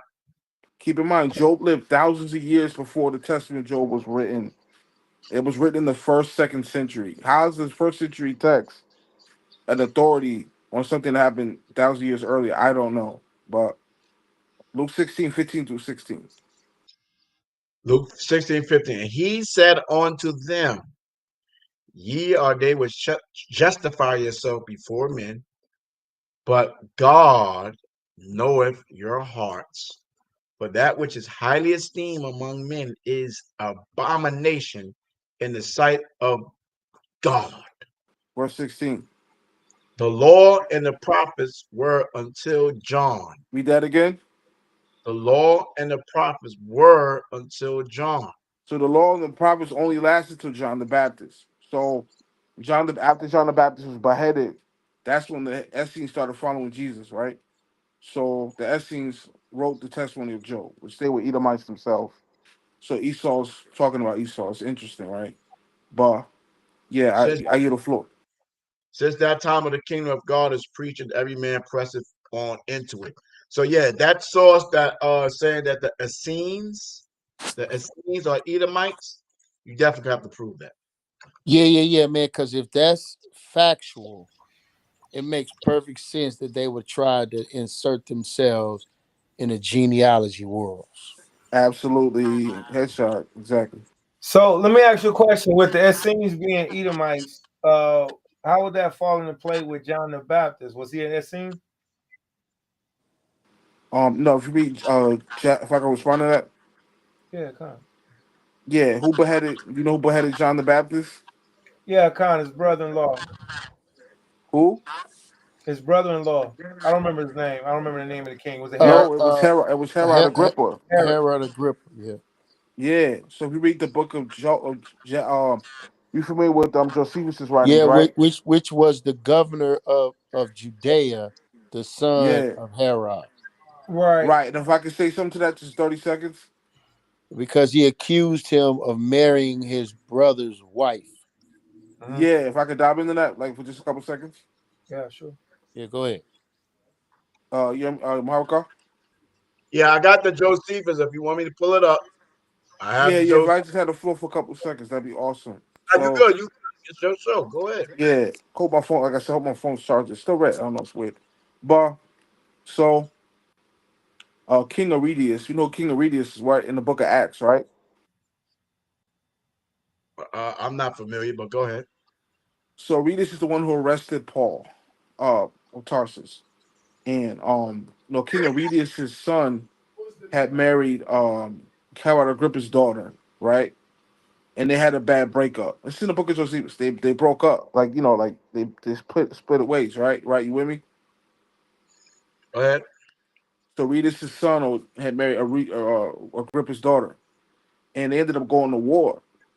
Yeah, they went to all-out war over the breakup, right? That's why he arrested Paul, because Paul was an Edomite from the Herodian family. So he wanted to kill anybody who had anything to do with the Herodians. So, and I land on this. So, Yo, that last statement was crazy. yeah, he already has arrested Paul Nah. because, I don't need you to expound on that, bro. That's all right, crazy yeah. work. So Josephus said the Jews at the time believed that Herod lost the battle with Aridius. Why? You know why? Because he beheaded John the Baptist. So it was like a folklore that he lost the battle with Aridius because of what he did to John the Baptist. You know.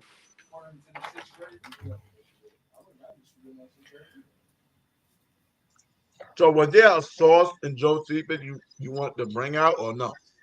No, no. Josephus is saying that Aridius, Herod Agrippa, lost the battle with Aridius because of what he did to John the Baptist, and that like he had like a curse on him. Where's Interesting. that? Where's that in Josephus?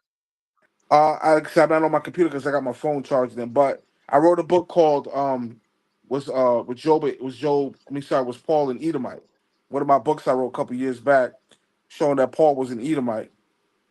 The sources is in the book if you want to pick it up. Hold on, man. I want to make this clear to the audience and everybody listening. We do not support nor do agree with Edomite by any shape of the magic. Right? You breaking up, son? What you said? We don't You got support or agree that Paul was an Edomite. Oh no. You got So two just windows. so just to get back to my original question, uh, was John the Baptist of the Essene sect? The Essene sects are the ones who wrote the Judean Discovery Scrolls. Is that correct? Yeah. Let's address that. Give me Matthew chapter 10. No, real quick. So the Essenes are also who the Levites were. All the Levites Essenes. Do you remember that? You have to provide that source. Okay, con. So let's go to Judean Discovery Scrolls real quick. We're gonna go to the community Okay. rule. Before you read that, can I get my one verse and I yield? My point of Um, saying, go ahead, brother. yeah, let the let the brother. You only could get one verse, brother. Then the brother Yeah, got it's to just go. one. Yeah, it's just one, brother. Yeah, go ahead, get your source, brother. I yield. Get your, Matthew chapter 10. and then I want to hear Isaiah information. Matthew 10 and what? I think it's verse 33 down. And this is answering what? John the Baptist. All right, Matthew 10:32. Whatsoever therefore shall. All right. Hold on, I'm sorry, that's not the right verse. You know the verse when they asked Jesus who he was? Where's that? I can't look it up. You guys know that when he said, who do you say the Son of Man is? It's Matthew. Right. Talking about.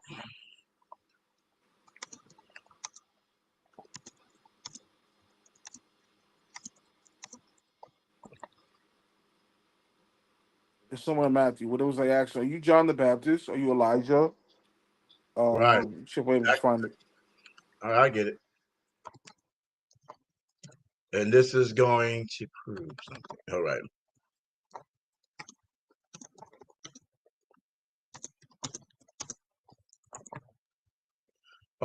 Matthew 16. You got Luke 9. We go to Matthew 16 since we in Matthew. Matthew 16.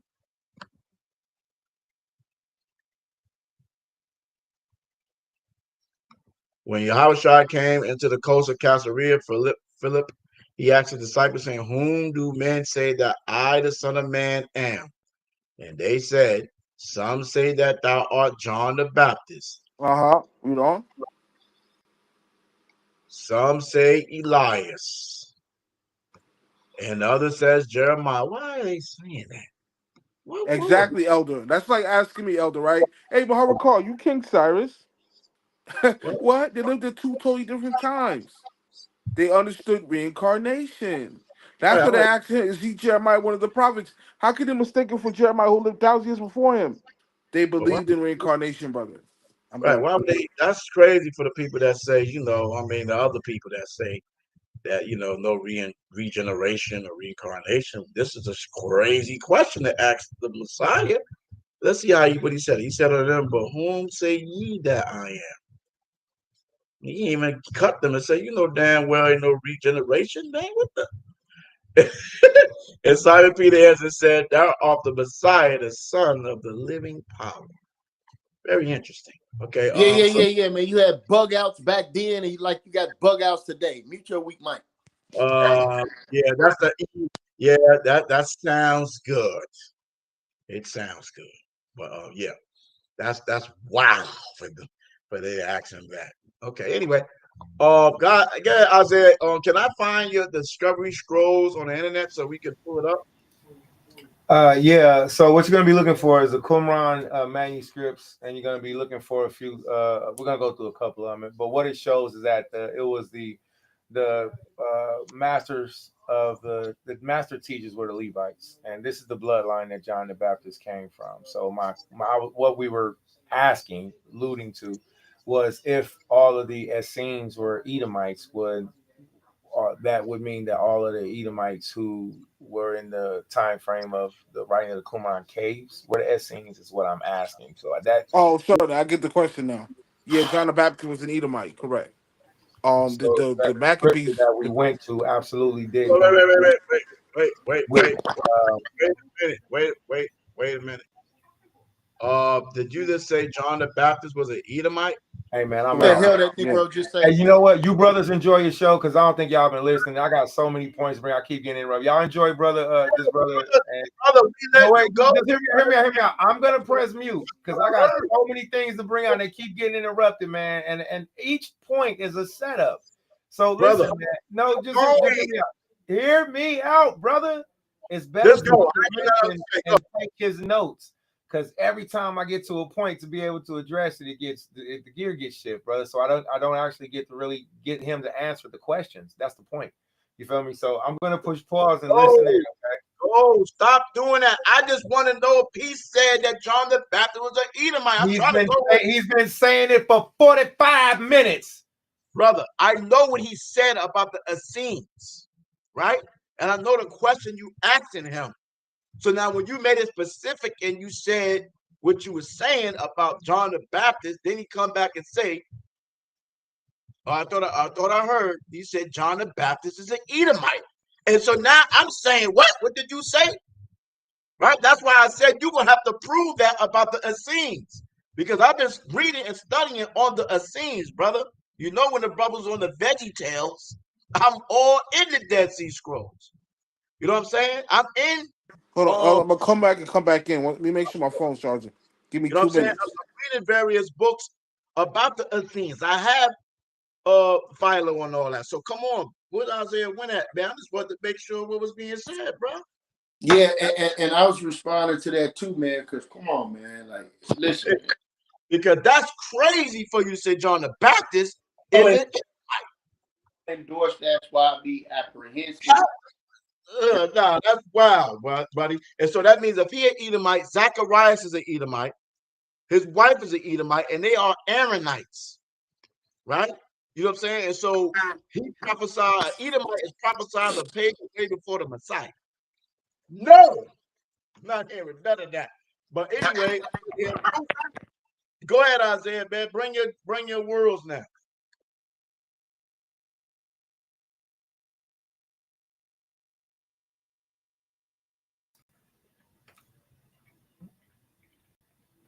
You caught me right when I took a sip of milk and cookies.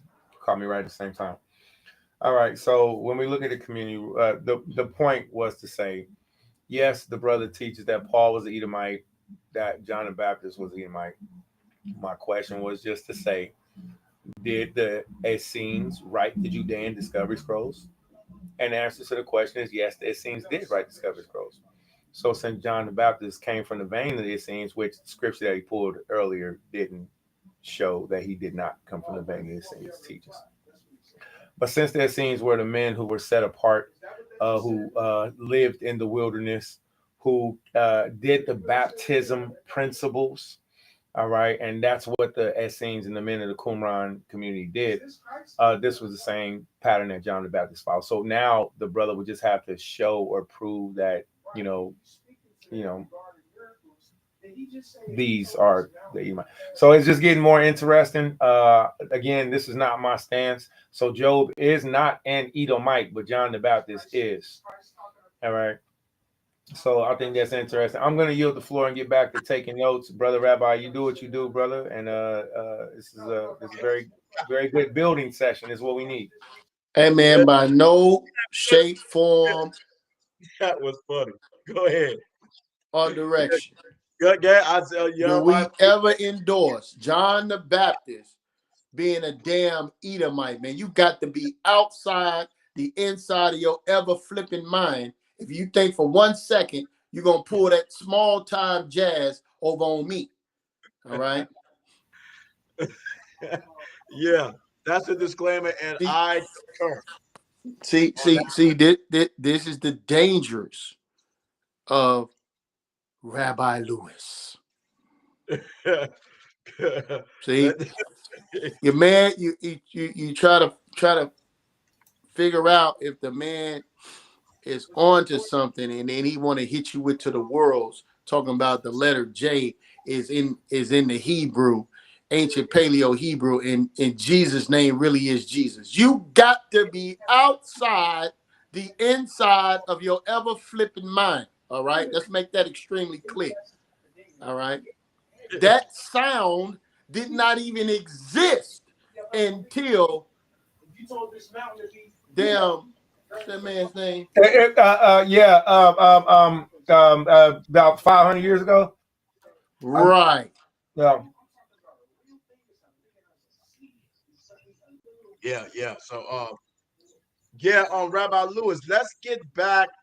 I mean, I don't think he's here, man. He's dropped out for a minute or something. Well, I have a question. I kind of wanted to finish this, and I'll try not to be too long. It wasn't a point. Go ahead. Okay, it was just a question. Hey, Karatazar, yeah, you want some milk and cookies? Plenty milk does a body good. So we have something that's important that the brother, again, Rabbi did, and everybody needs to know this. When we're addressing if the book of Job is written in the narration of an Edomite or an Israelite or a Mesopotamian king, we can't take out of the fact that there were many good-doing Gentiles. If Brother Rabbi Lewis wants to go to the book of Jasher to mention Job, and if Elder Maharika says there's no good, proper or perfect Edomites or Gentiles, all those statements are fair to do and say. But when we go to the book of Jasher also, since I'm a practitioner, I don't read passages. I go through the entire book, just like Rabbi Lewis and the rest of our community does.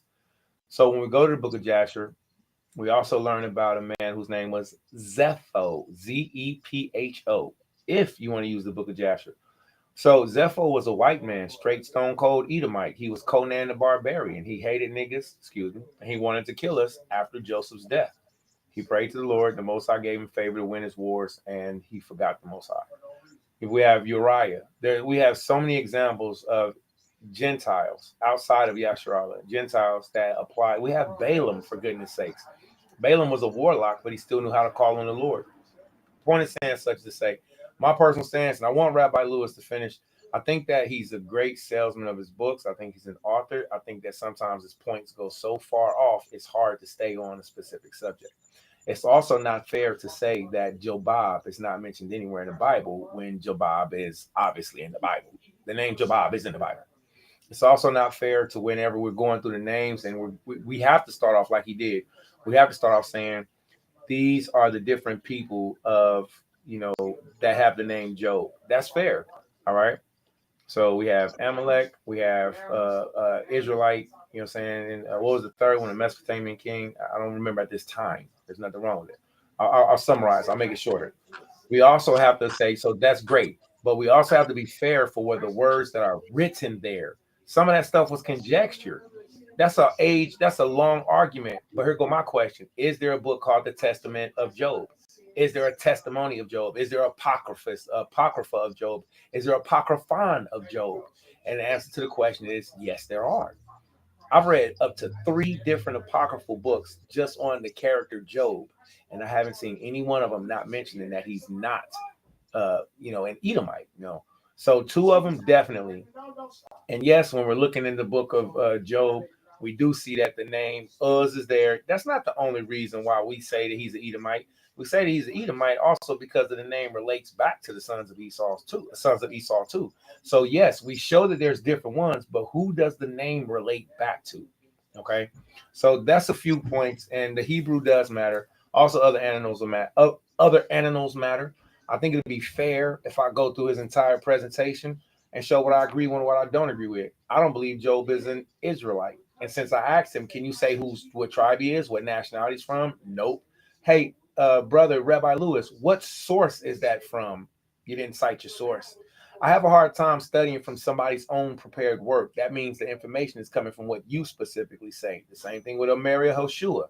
I can't read your book because it's based off of your point. So what I think is fair to do is take Rabbi Lewis's points and then, see if, hey, I think he's onto something. There's definitely people and kings from the East. There's definitely East Indians and Edomites, but you didn't pinpoint who. How can you say who is not? And you're not going to tell us who it is. You just want me to read and buy your book? So you got to prove to me. That's what we're in this for. So if you're going to take away he's an Edomite, then you got to show us what nation, tribe, nationality is. I yield the floor. I believe based off some of the information he was bringing forth concerning the name, going back to Shem, saying men of the east, um, in an opposition of where Edom dwelt in Mount Seir, as Genesis 36 speaks of, right? Which is south, which you agreed to. And the book of Jasher that he presented information about the covenant between the men of the east or whoever else, this, that, and the third. To me, it gave an explanation of who he can possibly be just from those references. He could have picked any one of them. You know what I'm saying? Any one name he could have picked, but he gave some information concerning the possible who possibly Job was in his argument. You see what I'm saying? He didn't pinpoint and say, "Oh, he's Elam or he's that or he's such and such." Right? I think he presented that. But I'm still. He gave some sources concerning other scholars saying that he's not that they didn't accept that Job was an Edomite heritage, right? Do you mind if I just a second on that? Yeah, you good, go. Yeah, So, and I want to chime in real quick too. Con, thank you. I yield the floor. My point will be very short. And yes, and he did an excellent job at his presentation. At the same time, which is why I said we have to also research what we're researching. So I don't support rabbinical teachings all the time. I don't support the Talmud. So if I pull sources from different points to prove my point, irregardless of if it goes against my standards or not, I can paint any picture that I want. So with my standard, it has to be based off of the Hebraic vein. It has to be based off of the Israelite, saying we believe in the God of Abraham, Isaac, and Jacob, because I know that we're not going to do Deuteronomy chapter 4. We're not going to add to, we're not going to take away from. And that's something sometimes that I see in my studies. I see, contemporaries, and I see, some of the ancient writings add to and take away from. So rabbinical writings, I can't say I agree with them, because rabbinical writings also say that Christ is burning in hell right now in doo-doo in the Talmud. So when the brother comes with the Talmud, that's an automatic red flag for me. You know what I'm saying? Anybody, not just brother Rabbi Lewis, but anybody come with the Talmud, I'm like, I don't agree with that, because I don't agree with the teaching of them. When somebody comes with rabbinical resources, I say, I got to check who that rabbi is, because I can find things that agree with a point. But if I can find Hebraic antiquities, that's why I try not to use the word the histories. I'm not a historian. If I can find Hebraic antiquities that agree with first century writings that there was a man named Job or Jobab, then that's what I'm going to go off of. And I just would like to say those writings have been found. One of those things are called the Apocrypha and Ansedeta, the Apocrypha and Ansedeta, and I have a hard time with that word because it's the way it runs together. And this text was actually found, I believe, and I won't go too long on this. I yield the floor. Anybody can look up the Testament of Job. Anybody can look up the Apocrypha or the Apocalypse of Job. It's easy, and you're going to find about 4 different ones. You're going to find a NIV version, and then you're going to find a version that has missing fragments. Let me say my last point. The Testament of Job is also found in the that's right here in the Dead Sea Scrolls. There's extra fragments to the Testament of Job. Now, does it give any alluding to what his nationality is? I've yet to scratch the surface of it as far as that. But I'm here to tell you that the information is there. Rabbi Lewis has a good point, but we got to remember there's 2 sides to every story. So, Well, if I can respond to yeah, please. I yield the floor. Jeremiah had the floor next, so I want to yield the floor to Jeremiah, and then after that, Rabbi Lewis, if we can. I yield the floor. Yeah, man. You're supposed to respond. Rabbi Lewis, let's give the brother a chance. I was really getting into Isaiah what he was saying, but after Jeremiah, then you can. I want to pull something up. You can go after that, but I have something I want to pull up. Go ahead, Jeremiah. You got the floor. I'll mute everybody up. Yeah, man. If you read the book, and I'll let Rabbi speak for itself, but he's leaning more towards being one of the sons of Keturah concerning Job. Um, when you're looking at not only the sources concerning the book of Jasher, but we know that these things can be found this system of voting for kingship dealing with the Idumeans, right? So when you're looking at the kings list, you're looking at kings that were voted in and not through succession of kingship father to son. So I think that's a very important point, which made them separate from other nations based upon that practice within itself. So when you consider that that's what they did, and then you go to Genesis 36 and it's giving you a list, but in Genesis it's not telling you that they have a succession of they do not deal with successionary kingship. That's a very important point, because you're just reading Jobab and you're thinking that's just the son of the succession king before him, and it's not. So that's a very important point, based upon the research that we did in the video that we did on Sister East channel, and I validated that with external sources.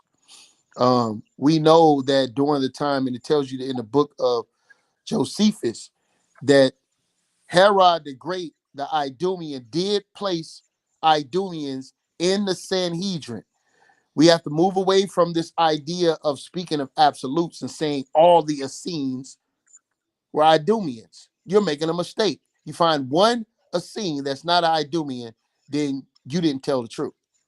All right. So let's make that clear. But we do have a source, the Josephus, that does tell us that Herod placed Idumeans in the Sanhedrin, whether that be of the Pharisees or the Sadducees or the Essenes. This is what made up the Sanhedrin, right? Um, the statement about the letter J, which was created by Galileo, I just wanted to put that out there, in the 15th century concerning the letter J. I was in the stumbling worlds when I was thinking about it initially, right? But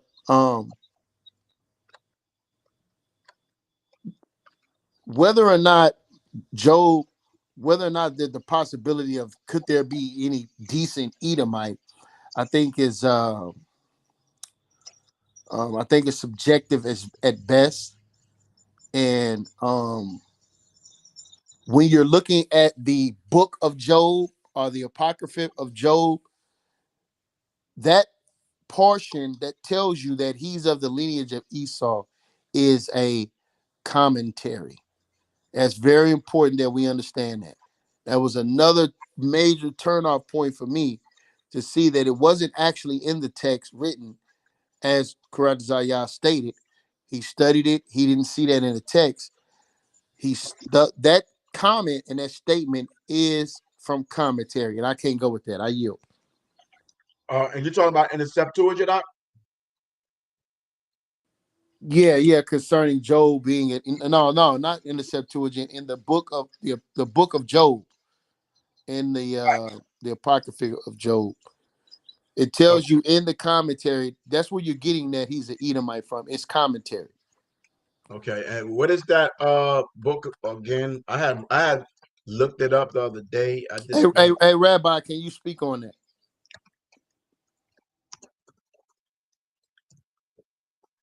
Yeah, do y'all see the thing I put up there, Isaiah? That's your question you asked earlier.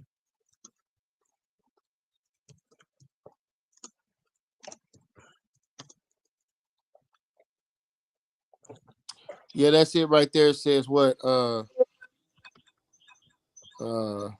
Albert Barnes discusses the various theories about Job's origin, and one of them is that Job may have been an Edomite, but Barnes does not definitively conclude that. Right?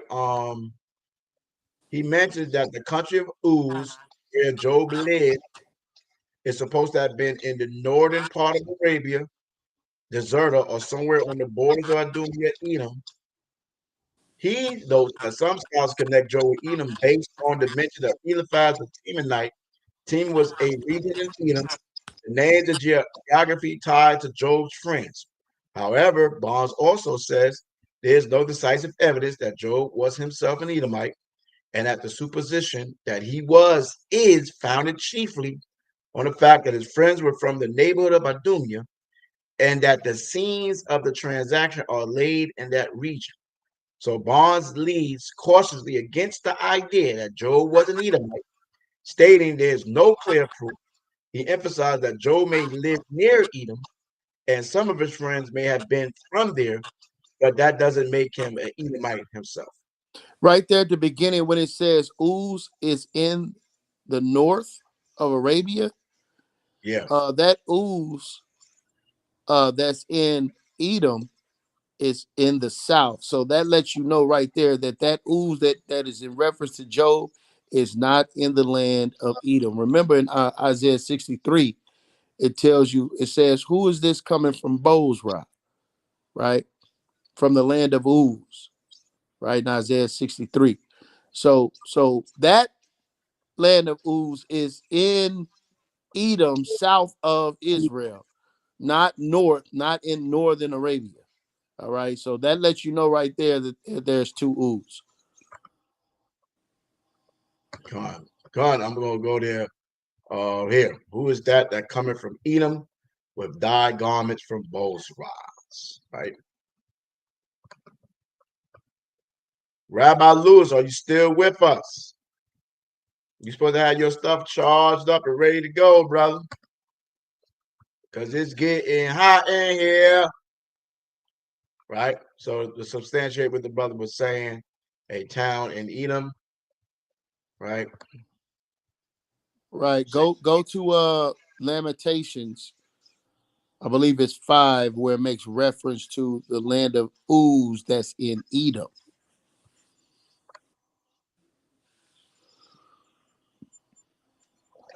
Okay, when we get Uz. Yeah, type in Uz at the top near, yeah. Now scroll down. It should give you Lamentations. Rejoice and be glad, O daughter of Edom, that dwelleth in the land of Uz. The cup also shall pass on to thee. I love that scripture. That's an old classic. The cup also shall pass on to thee. Thou shalt be drunken, and thou shalt make thyself naked. Yeah, what book, chapter, verse is that? That's Lamentations 4. Oh, The yeah, punch, Salakia. Lamentations 4 and what? that's Lamentations 4, verse 21. And it says, Uz, right here. Well, us. That's a, yeah, us. Mm-hmm.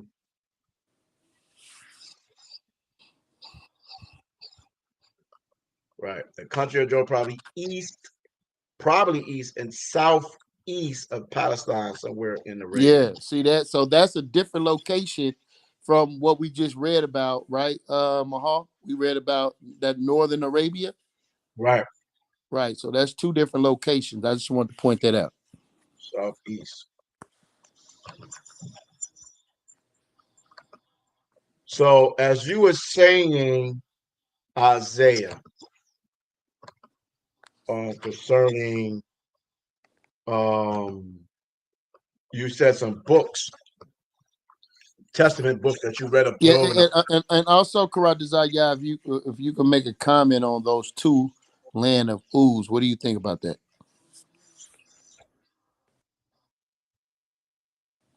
You're on mute, Doc. Hold on, let me unmute him. Hold on. Sorry, brother. My bad. Yeah, Thawada, I mentioned that before we got started, that there were multiple names of the places and of the names. So before we got started, I had said that. So I agree with it. I also mentioned that we have to do our rulership, not just off it being, Edom was to the south, but where was the rulership during that dynasty? Where did this person, where was this person ruling at during this time frame? So, What the book tells you. I not only Go ahead, Isaiah. No, go ahead.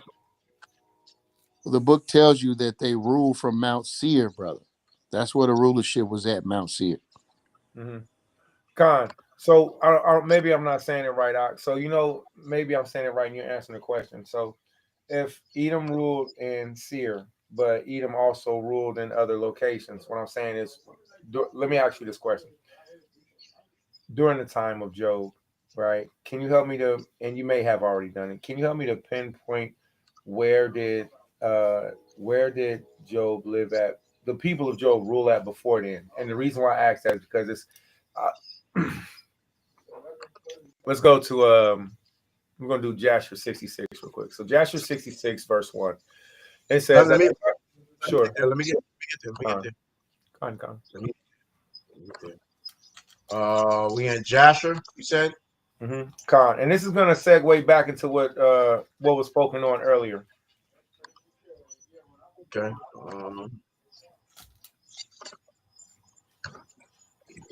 All right, 66. Con, Jasher 66 1, and this can help us to get a like a spectrum of the kings of the east and also relationship of Jasher. And maybe the brother wanted to read up to this point, we didn't get to it, so I think it's fair to. All right. And in this one, I'm gonna send a link in here. All right, it's called the Ascendota. The Ascendota is an apocryphal book, and I mentioned it earlier. But within it, you can also find a Testament of Job. But whenever you're ready, King, you start at verse 1. Okay, hold on one second. I was looking up something. I'm gonna type this into the private chat. I don't know if you can see it. I'll just see it says Rabbi Lewis, can you hear your mic is muted? It says Shalom.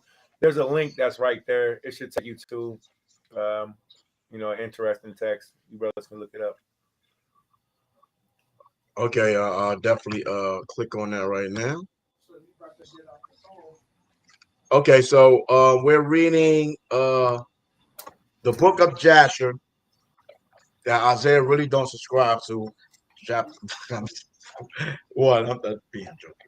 At that time, Hadad, the son of Bedad, king of Edom, Samlah from Misrikah, from the country of the children of the east, reigneth in his place.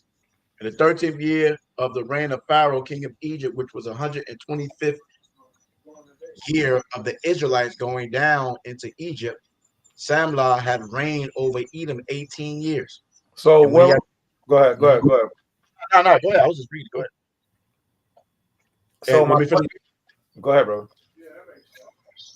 No, I'm asking you, want me to finish reading? You gonna make a point right there? Yeah, Kyle, I was just gonna ask a few questions. So what I was saying to Jeremiah is a couple things. Is one, with the migration of the nation of Edom, the rulership was in different places. So if we say, yes, Edom is to the south, which is what I stated multiple times earlier, but also what my other question is, where were the other kings of the east, or the kings of Edom? Where were the other habitational places? You know what I'm saying? So yes, we can signify and point out that there's ones to the south, but also we got to point out to the other locations that they were in. Does that make sense? No, it makes perfect sense. The thing is that when it says someone is ruled Edom, ruled in Edom, that's coming from Mount Seir. Right. I agree with that because Joshua said that too, right? It said that in Seir when it's making the kings. Right. I mean, based off that what it was said earlier. Mm-hmm. Right? Right. So yeah. Throughout time frames when kings ruled outside from Seir, where else did Edom live? Is what I'm asking. It just depends on the time frame in which you're referring to, brother. Okay. But according to this text, when we read it, Joshua, it was like right around the time that the Israelites went into Egypt. And during that time frame, where was Job at, and what land was Job ruling? Was that to the south? Yeah, I mean that was the land of Seir. Mount Seir said, but he was reading it earlier. All right. When we inhabited the land and we put the Edomites to the south of us, was that always their land, or did we place them there? They always when we went into when we went to Egypt, Ben had Mount Seir. Right. And when Mashah gave us the land, when he divided the land, our land was already directed to the north for them, Yeah, they still was in the same place, Mount Seir. which was to the south. Do we Right. know any other places that they ruled outside from the south? Not at that time. Who are the other ones? All right. All right. You want me to finish reading over here? Yeah, I do, because it's going to go down a little bit more into Job, and then we can see if that will help to edify this point. So you go ahead and read down, and then I'll pick it up after I find the place. Verse 3. And when he ran, he drew forth his host to go and fight against Zapho, the son of Eliphaz, and the children of Chittim, because they made war against Agis, king of Africa, and they destroyed his whole army, king of Africa. Mm-hmm. And they destroyed his whole army, but he did not engage with him. For the children of Esau prevented him, saying he was their brother. So Samlah listened to the voice of the children of Esau and turned back with all his forces to the land of Edom, and did not proceed to fight against Zapho, the son of Eliphaz. And Pharaoh, king of Egypt, heard this thing, saying, Samlah, king of Edom, has resolved to fight the children of Chittim. Afterward, he will come to fight against Egypt. And when the Egyptians heard this matter, they increased the labor upon the children of Israel, lest the Israelites do unto them as they did unto them in their war with the children of Esau in the days of Hadad. So the Egyptians said unto the children of Israel, hasten and do your work and finish your task and strengthen the land, lest the children of Esau, your brethren, should come to fight against us. For on your account will they come against us. And the children of Israel did the work of the men of Egypt day by day, and the Egyptians afflicted the children of. So real quick, so when the Egyptians said, for your account will that nation come against us, so are the Egyptians saying that we're going to afflict you, so when the Edomites come, you know, you won't go to war with them and you won't fight against them, or they're going to come and fight and go to war against us because of you? I would think they were saying, listen, we'll let them come in war to kill y'all because Esau hated them, or you be our slaves and we can I guess protect you. I guess I don't know. That's the only thing that can make sense to me. I mean, that you're going to enslave me for what? So this go ahead. Yeah, so you got to be my slaves, or I'm gonna let Esau come kill you. Basically, that's the only thing I can say. Yeah, man, that's good. So this was at the beginning of our captivity when the Hamites was first starting to be mean to us. Now, the name that's at the top of this in verse 4 is Zepho. Zepho was the Conan, the barbarian, bad Edomite that I was talking about. Well, this is Zepho being joined in with the children of Japheth, going to war with each other. It's Esau going to war with Esau, going to war with the Hamites, going to war against Japheth. Zepho, in this narrative, he just now escaped from prison, and he asked God to give him war against his enemies. So now he's got victory against his enemies. Now he wants to go and come to war against the Israelites. So that's what Pharaoh is hearing about. All right, so Pharaoh's understanding that Zepho's out of prison, Joseph's dead, Conan the Barbarian broke out, he's got him an army, and he's going to go to war against the children of Israel. So now the Hamites is putting the pressure on us to get our job done. All right, I'll pick up the narrative. Verse 6, and when the Egyptians heard this matter, they increased the labor upon the children of Israel, lest the Israelites should do unto them as they did unto them in their war with the children of Esau in the days of Hadad. So what happened in the days of Hadad was that the Edomites came to war against the Hamites, the Egyptians. The Egyptians asked us to go and help them in the war. And then when we went out to war, the Egyptians ran back and left us out there to smite the Ishmaelites and the Edomites. This is while Zepho is in prison in the same book. So the Hamites ran back, and when we went back, we was like, smite, for he is the Ishmaelite. But we was really killing Hamites on our way back because we was like, why did you leave me hanging in the fight?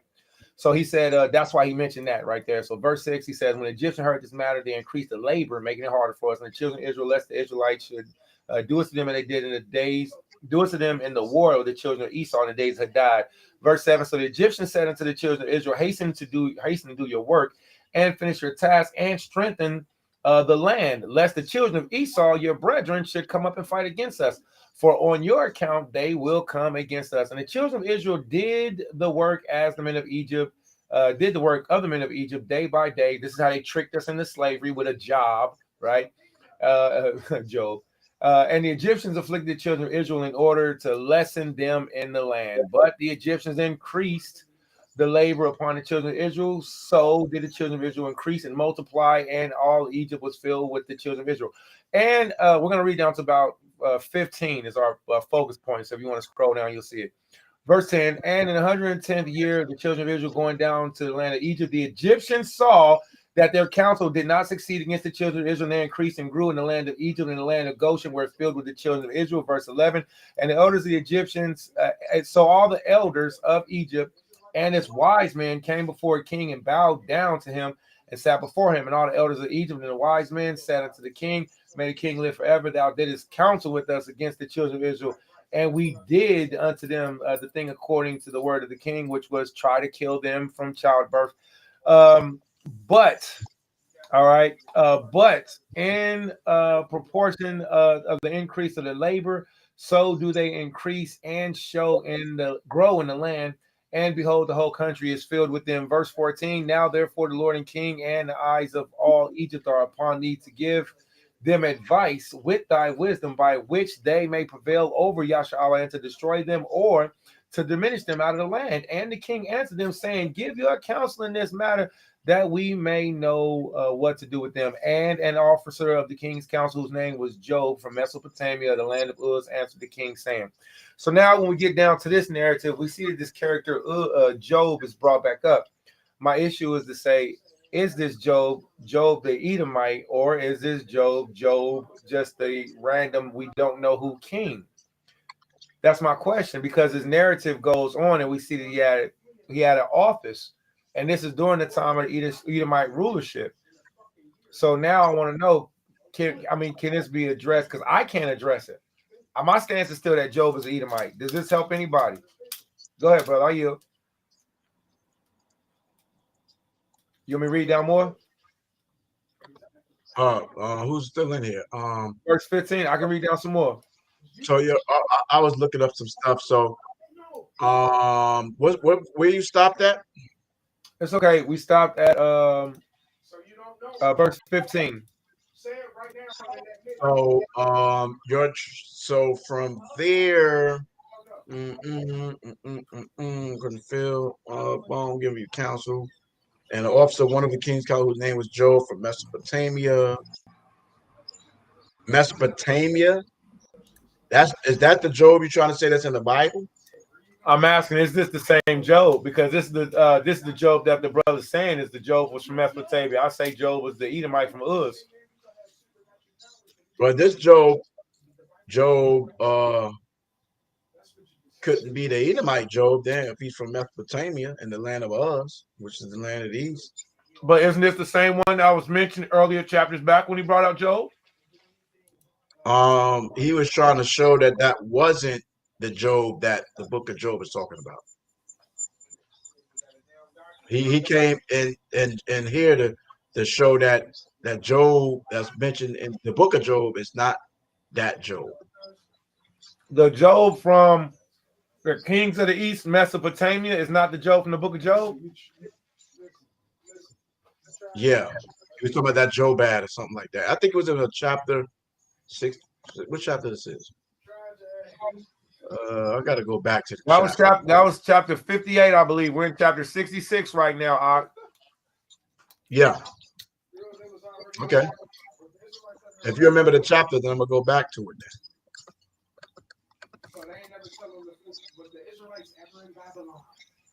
Yeah.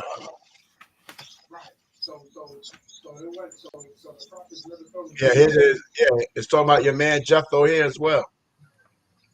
You said Zepho or Jephthah? Zepho. Oh, Zepho is a wild boy.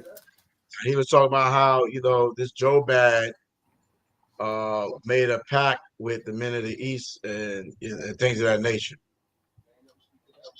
So which Jobab is that? Is that the Jobab from Mesopotamia? Or is that Jobab from the land of Uz? Because and this is why I asked that. It says, whose name was Job from Mesopotamia in the land of Uz, answered the king, saying. Yeah, I'm not sure. The brother will have to speak about to clear up your question because this is his information. I'm just trying to build with it, so I don't want to speak out of place for him.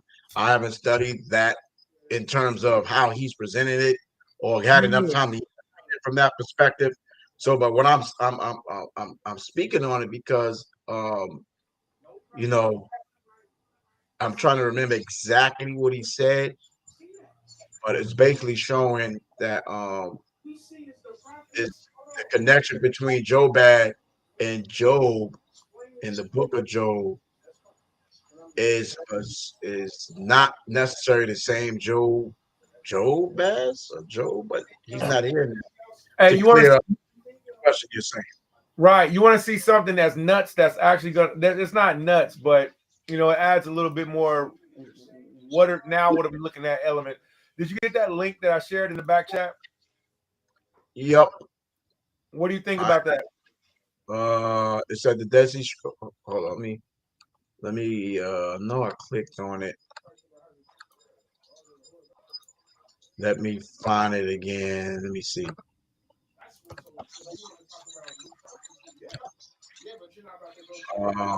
I just The put Dead, two links. Go ahead. was it the Dead Sea Scrolls? Let me click on that first link again. Hold on. The first is gonna say essay book. Yeah, I have it. I got that one. Let me click on the other one. Okay. Um,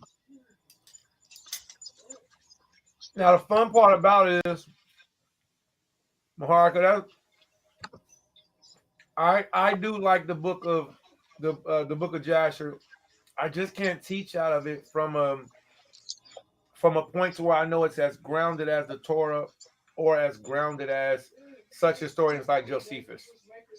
So I can bring right. it right. So that's so I do subscribe to it. I just if I get in a pinch, I'm like but I have to come with that very first teaching is some of that stuff can't be validated, some of it can. When we look at the book of Right. Jasher, it has a collection of a bunch of different writings. Now, since we're doing that, I want to go to the Testament of Job. Now, if I was to do it, I can be like, we got Genesis chapter 10, we got the Table of Nations, we got Genesis chapter 49, we got the sons of Esau, we got Genesis chapter 36, we got, excuse me, Genesis chapter 49, the sons of Jacob, we got Genesis chapter 36, the sons of Esau, we got Genesis 25, the sons of Ishmael. And what happened? All of these forefathers left and wrote letters before they died. Okay, well, let's do the same thing with the Testament of Job. All But right, before you read that, I would like to just showcase something. please do. Because I, it's the same thing with the book of Jasher, buddy. yeah, that be this. I mean that's y'all sauce. Hey, we pulling, we pulling. If we can Yup. pull from the Talmud. Yeah, that was I mean, was No, people you that went easy on that. No, you went that book. That's a satanic book. yeah, but doesn't mean that some things, if they was Israelites going in witchcraft or whatever the else they was doing, doesn't mean everything that they were saying was wrong. Okay, so and that's Israelites, like you said, you can't prove the person in the book of Joshua. You know what I'm saying? It doesn't even say in the text that's a book of Joshua. When you look up, it was written in the book of Joshua. It says rise up or whatever. So the testament of Job, apocryphal text. This is a non-chronicle extra biblical text from around the first century BCE, so first century CE, often associated with Jewish or early Christian writing. It expands on the life of Job with added details, added words, spiritual depth, and even mystical elements. Key elements from the Testament of Job claims Job was a king in Egypt. Wow. Describes Satan's attack as more spiritual and dramatic. Emphasizes Job's clarity, his prophetic gifts, and even includes his final blessings to his children. In some versions, Job is called Jobad, linking him to a genealogy in Genesis 36:33. A king of Edom. Is it real?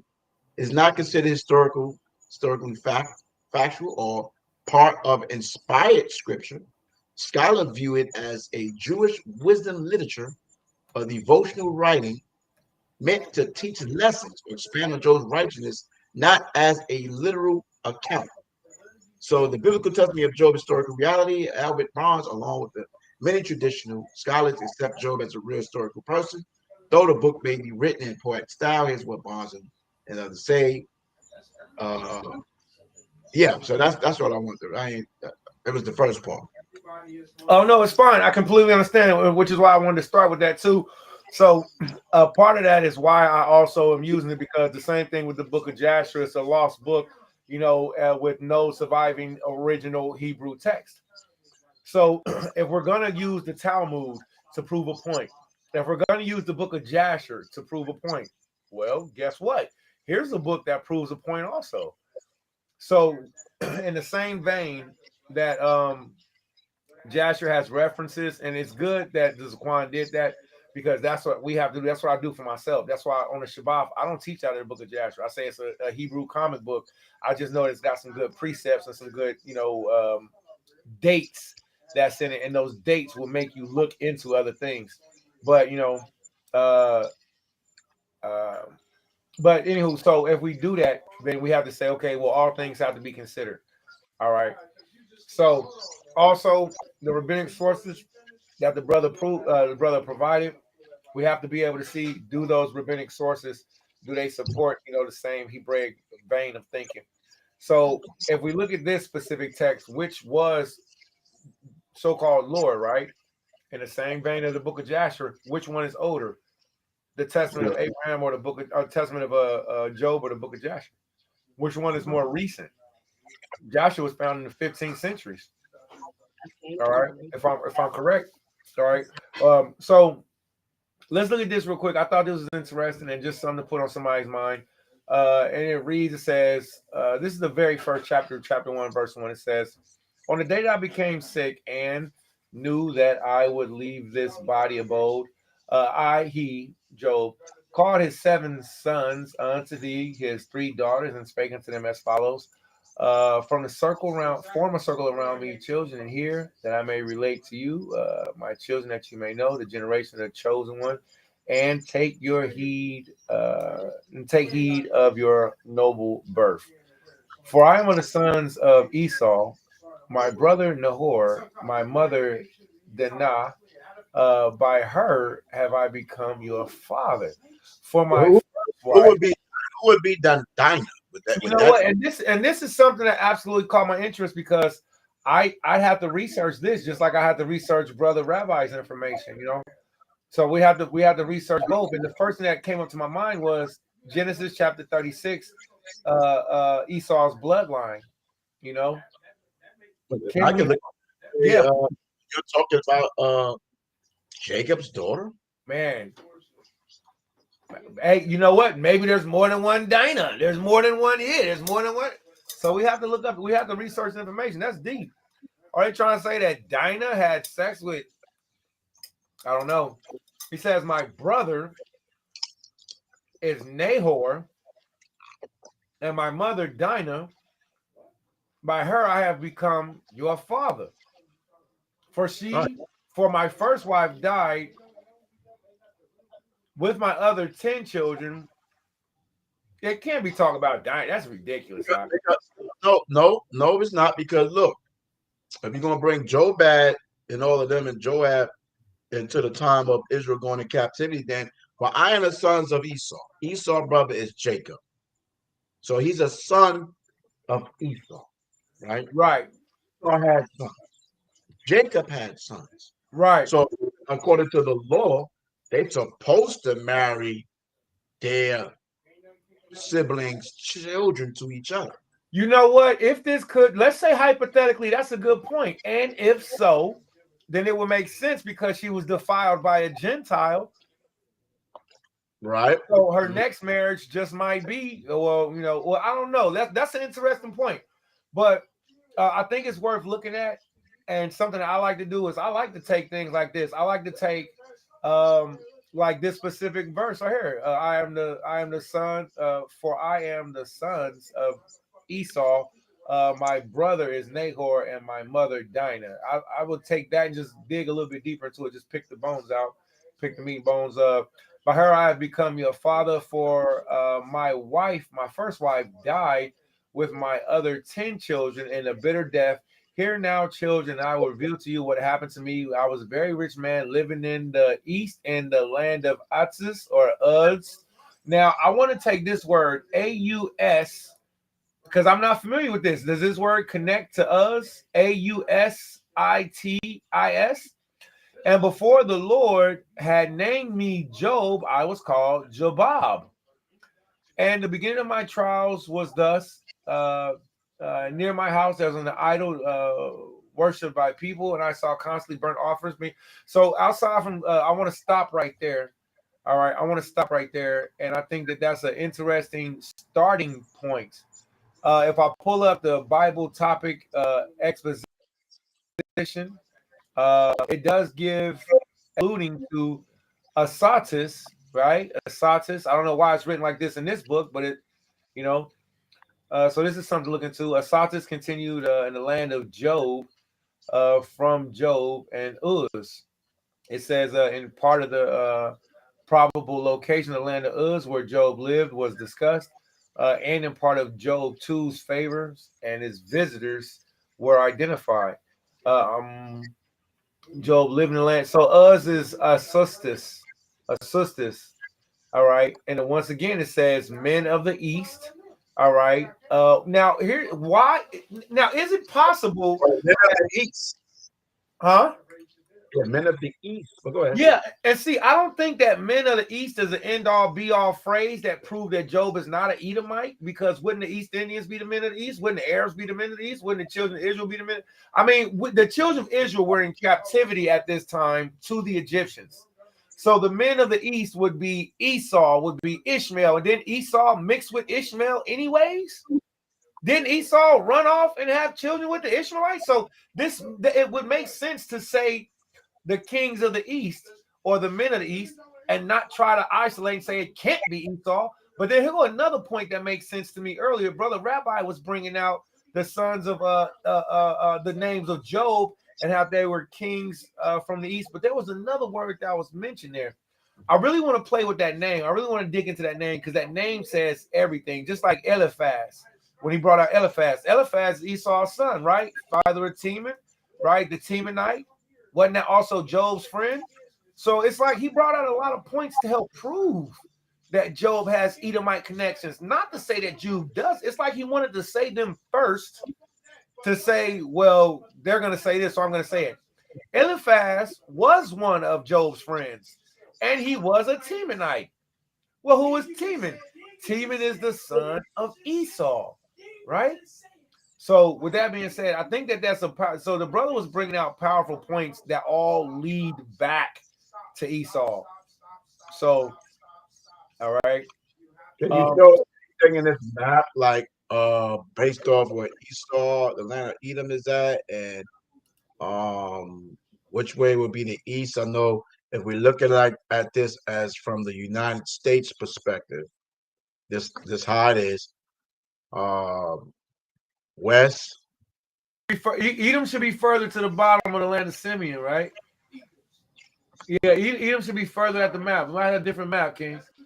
All right, cool. Let me find a different map. Now here's a question I was asking. Now, I'm aware, and I was saying this to Jeremiah, Edom is to the south, but where did those kings live before they lived in Edom, Teman, or Mount Seir to the south? I understood what he was saying. And it's like my question wasn't getting understood. So my point is that when kings have their dynasty, before they populate their land, they live in different places. Where did was it? Because the names are right here. Let me go back to it. All right, so I'm gonna go back to Jasher chapter 66, verse 1. At that time, Hadad, the king of Bedlam, king of Badad, the son of Badad, king of Edom, and Samah of the country of the children of the east, reigned in his place. So this wasn't always they weren't always living in the land of Edom. They populated other places, and that's the point that I was getting at. Yeah, so that would have to be really like shown and proved. What, You know, that the Edomites lived in other locations outside from Edom forever? at this time when when you're looking at the book of Jasher, it's speaking during that particular time though. You know what I'm saying? If it says in Genesis 36 they dwelt in Mount Seir, Mm-hmm.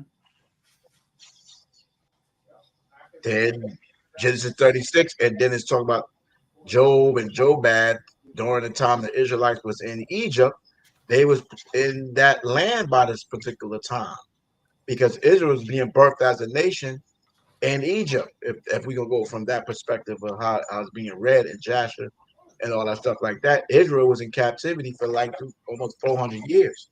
So Edom became a nation by this time. Right. Now, Absolutely. for them to want to war against Egypt, so they had to be in Mount Seir because it says they dwell in Mount Seir at that time. They had to be there. They had to be based off Okay. that. And you know what? It could be a point. It could be. I'm gonna say it's very well something that I'm missing with this location thing. One of the points that I'm bringing out, and I might just be repeating myself, and I'm not getting it, is that you know what? I just need to find out what are the locate. I need to find the trail of Esau's lineage and the beginning of them. A good book to do is called Chronicon, so I can pull that up and find out Esau's lineage. So now, as we look at this map, we see Edom down here, south, Yes. all the way down here, south worlds, and then we know well, Egypt is down here, south. Israel is being here in captivity in Egypt. So What? Yeah. Pull up us for us, Baba Kushah specifically. I want to play around with the map too. right, so we got Edom over Sorry, you here. said something. Telling elders is Job not talking about the men or the land of us. Excuse me, I'm listening. Go ahead, bro. I was just reading his We gonna comment. I was reading his comment. okay. So let me get yeah, we have what 15 more minutes and shutting it down. Um um uh So, ancient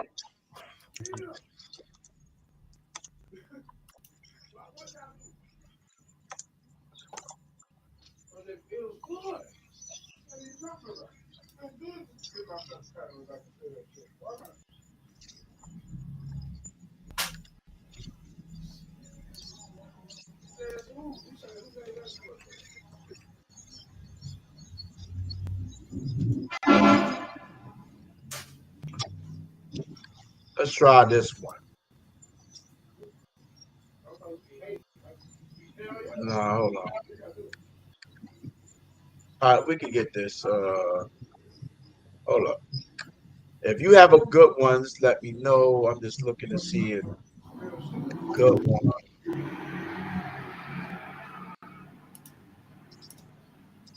hey, you don't want to do Google Earth and then just do us like that? Oh yeah. All right. I got it right. From Yes, sir. Egypt to.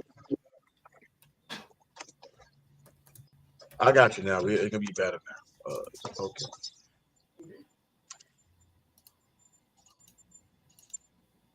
Okay. Boom. Um.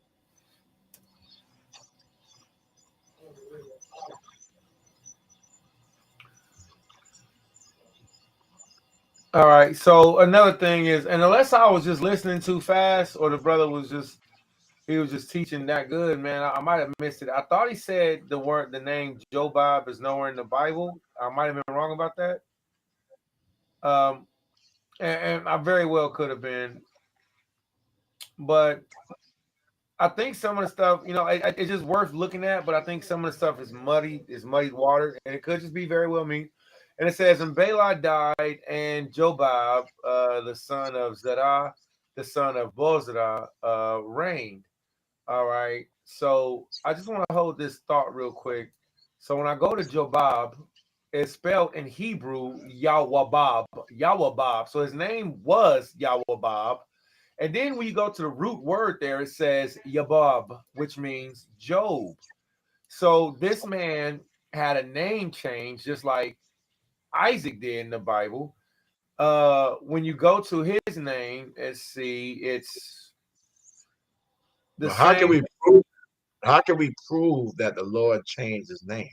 Well, I can't prove that the Lord changed his name, but I can see that his name was written one way right here in the text, and then he's mentioned a different way. He's mentioned different somewhere else. So, but I want to look at this real quick. We're in the book of Genesis, chapter 36, of course, going through the names. And I just want to look at the lineage of Esau because the brother did it earlier. Genesis chapter 36, verse 32, it says, Bela the son of Beor reigned in Edom. All right, that would be Mount Seir. Excuse me. And the name of that city was Dinbah. So I want to know where. So Dinbah, that's important. And Bela died, and Jobab, the son of Zerah of Bozrah, reigned in his stead. And Jobab died.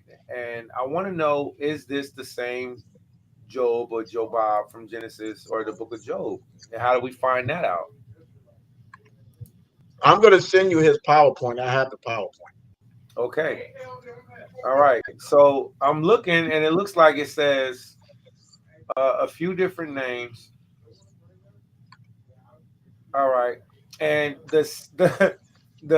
so it's the same breakdown that the brother did, except for the issue is that he's negating. I don't think he's negating. It just looks like he's leaning more towards saying that this has to be, somebody else, but he's not giving who anybody else is, and that's what I need. So I look forward to looking at the PowerPoint. But right here it says, I'm looking at the Hebrew. It says Yabab. It says a desert. So it says the last order of the kings of Joktan are descended from Shem. So I don't think that was too much of a headshot either, because even the Edomites are Shemites. So even if it was a king of, what I'm saying, Edomites are Shemites. But then the second one is one of the. It was an earlier Job. It was an earlier Joktan and all that stuff before the birth of Jacob and Esau. Khan. Well, I was just saying if yeah. No, you're fine. Because it's not mentioning. It's mentioning his friends. So, yeah. Go ahead. Go ahead. No, I'm rocking with you. So one of the kings of Edom, just to read down some more, it says, and so I'm going to read more. Son of Joktan Chronicles. Now the word that's used here, the verse that the name that's here.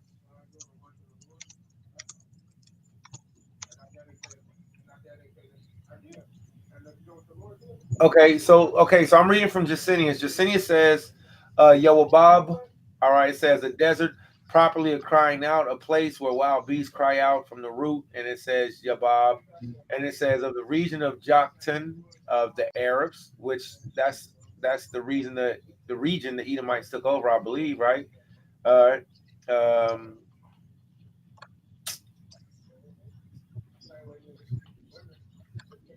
A trace of this name may be found perhaps in Ptolemy. I'm gonna look up Ptolemy, who mentions near. It says the Shakalite on the Indian Sea, according to the conjecture of Bohart. It says an Edomite king, and then it literally gives the verse, Genesis chapter 36 verse. So I don't know how to get around when. I like the fact that brothers go around a whole bunch of history, but when I go to the Blue Letter Bible, I hate it when Negroes skip information like the new moon thing. Go to Blue Letter Bible, read down to the bottom of the Jacinius definition. It says definition number 2, proper noun of an Edomite king. An Edomite king. Genesis chapter. The brothers say, well, they say he's an Edomite because he came from the land of. Well, all of these references say an Edomite king, and then you have the reference of a Canaanite king. So Genesis chapter 36, verse 33 is the same Jobab or the book or Job. So I don't know any multiple Edomite kings, but to try to take it away from one to say it can't be this one, so it has to be that one, that's not fair scholarship. Especially when go ahead, I'll yield. I get the replacement thing, but Job said he was from the. It said that land of Uz is from Aram, right? Like we look at this map. Okay. Not Aram mentioned when it speaks about Joab. Let me go back to it, King. So it says from right here, and we may have Iran somewhere in one of these notes, but remember, we're looking at a lot of stuff. All right. So I don't have that part memorized. It says Edomite king, Jack, and the Arabs. I see the word Arabs, but I don't know. I'm pretty sure Iran could fit. I just don't want to do too much conjecture. All right, because it says this, right? I want to show this right quick. Hold up. Now, I'm gonna let you rock. I gotta do something right quick.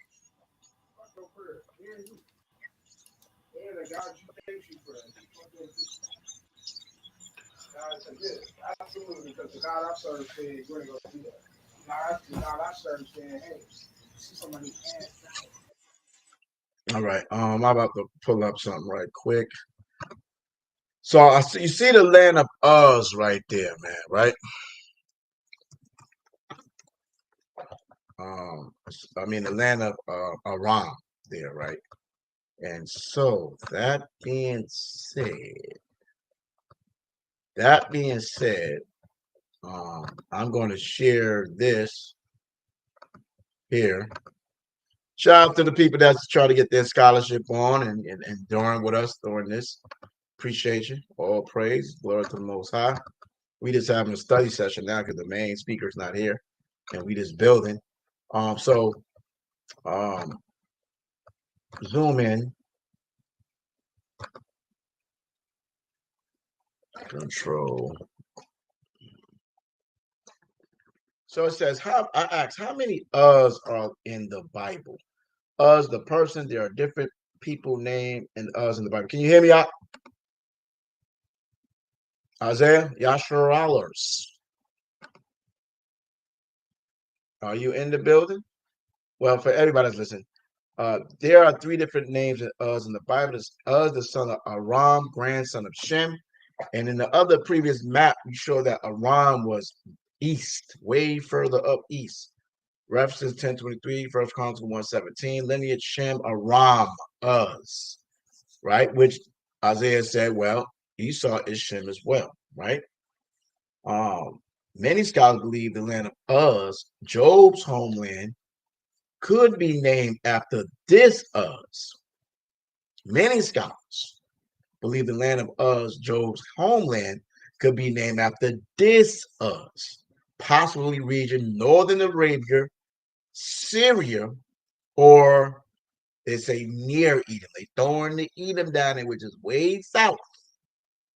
All right, or it could be northeast. Right? Uz, the son of Nahor, Abraham's brother, Genesis 22:21.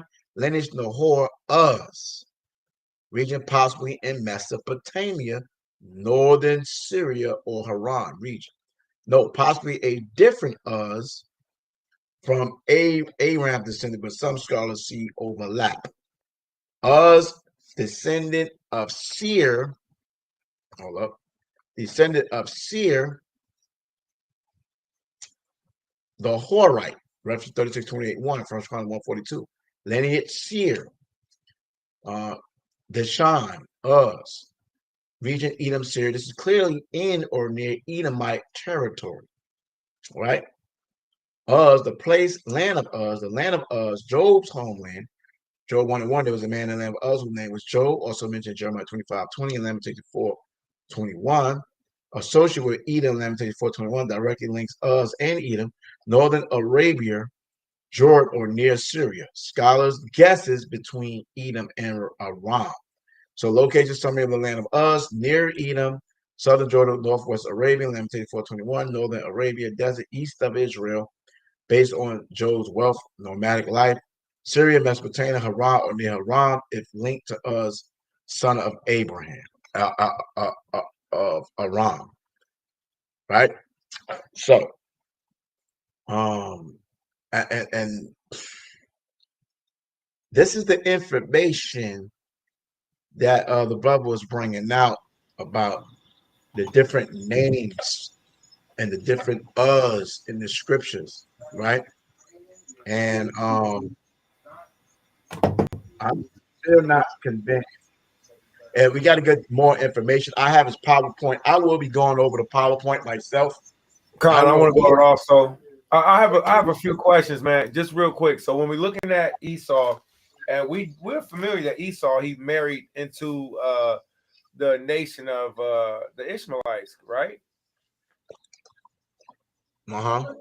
Right. So with Esau marrying into the nation of the Edom, man said,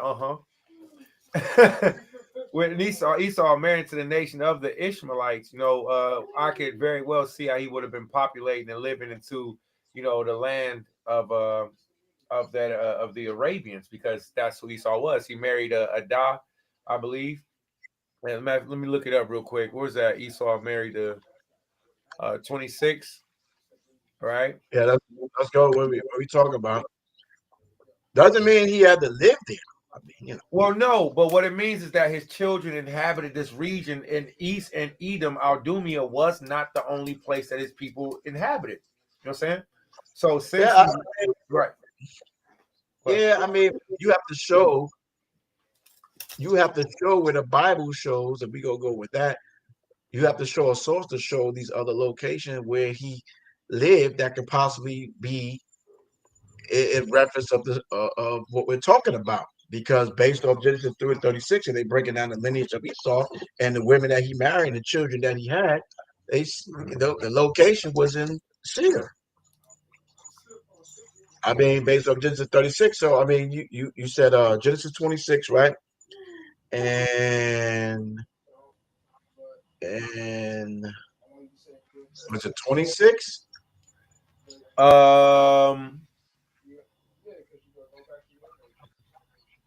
Yeah, I believe 26:34. No, I think it was prior chapter. No, it's like 28. It has to be like 28. Okay.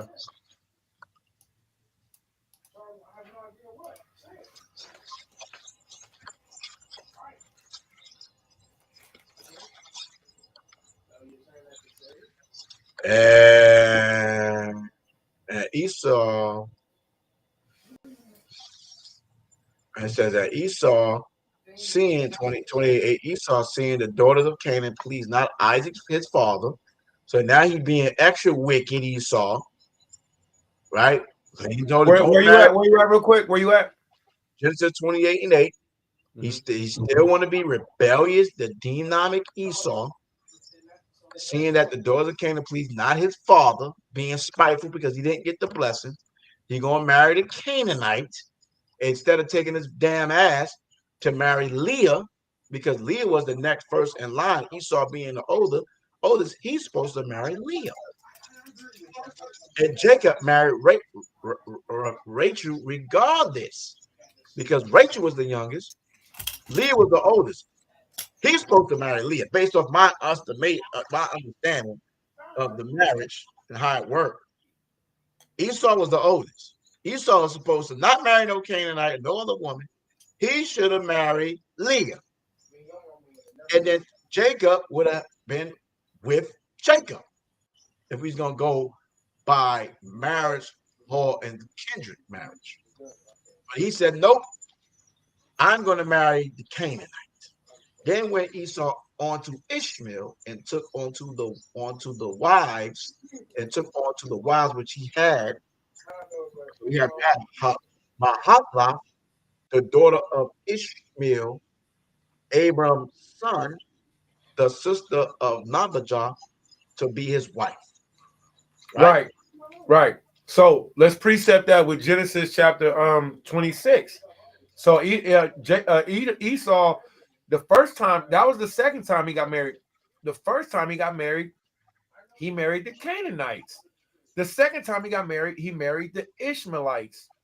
So he had four wives from two different heathens, and these are the places that he not only lived in, but he didn't live in Seir at first. His people went and took over Seir at first. His people went and took over Seir. So in Genesis chapter 26, going up to 29, he already was inhabited lands with the Hittites and with the Ishmaelites. And then, just like Rabbi Lewis said earlier, the Edomites went and took over Seir later, which means they lived in different places. So Job living in the land, yeah, What? very well. Go ahead. What places though? I don't Because know. you just can't say he lived in the land of Ishmael because he took a wife from Ishmael. You just can't say that. You just can't say, well, he took daughters from Canaan. Well, was Where did he where? live? Did he live with his father Jacob at the time? I mean, his I father mean, Isaac? Isaac, he left once he didn't get the blessings. Right. So at that time, we have to see where did he live at before his people took over the land of Aldumia. The point of saying such is to say, regardless of where they lived at, they didn't always inhabit the land of Aldumia. They didn't Right. always, right. Right. The Arabs lived in the land of Aldumia first. Right. That's something we have to look up. And then, based off the Joshua account, Yeah, it was had, the Horites. The Horites lived in Aldumia before the Edomites. yeah, right, the Horites. And then they took over that according to Joshua at that particular time of the said mentioned person that bought according to Joshua. But yeah, hold on, what time is it?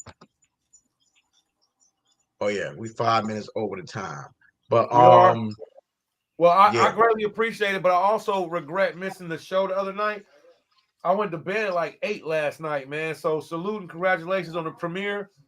You know, I'm grateful to be on with you now, and I'm really apologetic that I didn't make it on the other night, bro. I would have been on there slobbering and falling asleep, man. It's all good. It's all good. So we definitely going to revisit this again, this conversation We have again. to. We have to study his research. I sent you the power. Yeah. So based off where I'm at right now from the beginning, I still don't see him being an Edomite. I'm just supremely biased on that. Esau You is came rebellious. into this call by you was reading his scriptures all strong. You was going hard for that, man. I was like, dang. I was like, well, hard is going hard for this.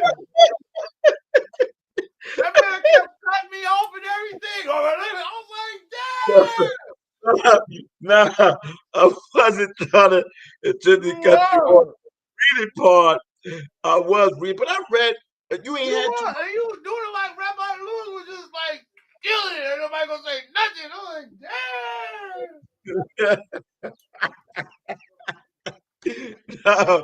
No, I've been saying like, you know what I mean, like that. This is a crazy joint now. You know what I'm saying? Then he did the twist in there. That was crazy. You know what I'm saying? That was funny what you said when you said also Job is not an Edomite, but John the Baptist is. That was wow. That's wow. I'm not never agreeing to that. And I got a reference in the Josephus where Israelite. Yeah, I think that's what I want to pull up too, right? Yeah, this is very interesting, having conversations and It stuff. is. It's very interesting. It's edifying. And I like it because I want to be in a study mode, right? You know what I'm saying? Set apart is the mode. Set apart is the mode. Oh yeah, we were talking about that yesterday, right? Check this out, right? This is something about one of the Essenes, right? Let me get this quote right quick. Okay, let me see if I get this quote.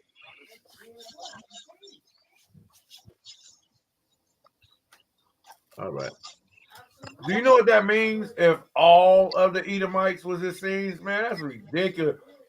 John the Baptist's parents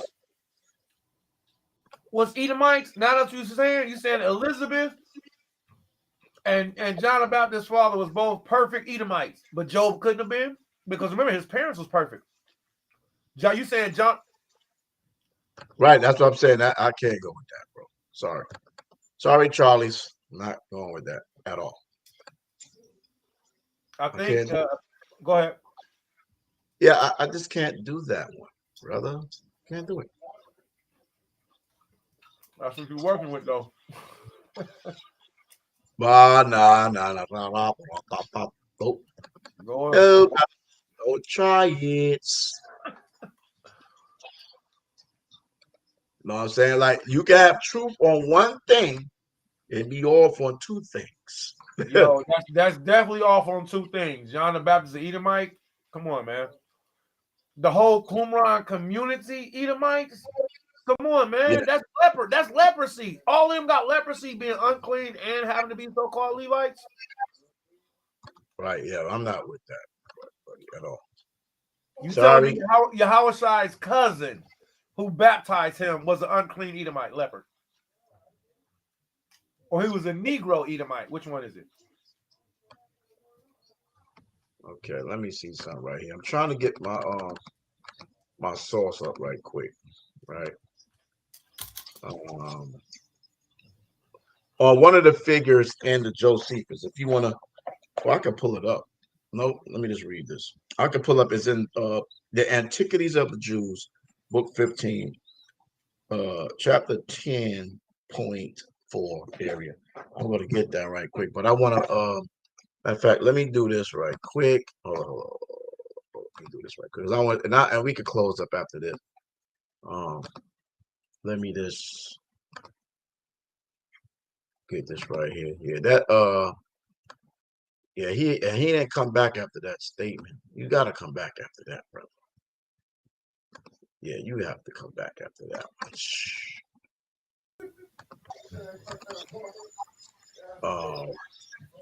I hear the brother in the back going in. Yeah, that's brother Shabar, man. Maharka sent you a salute, Doc. Shabar. Mahar sent you a salute.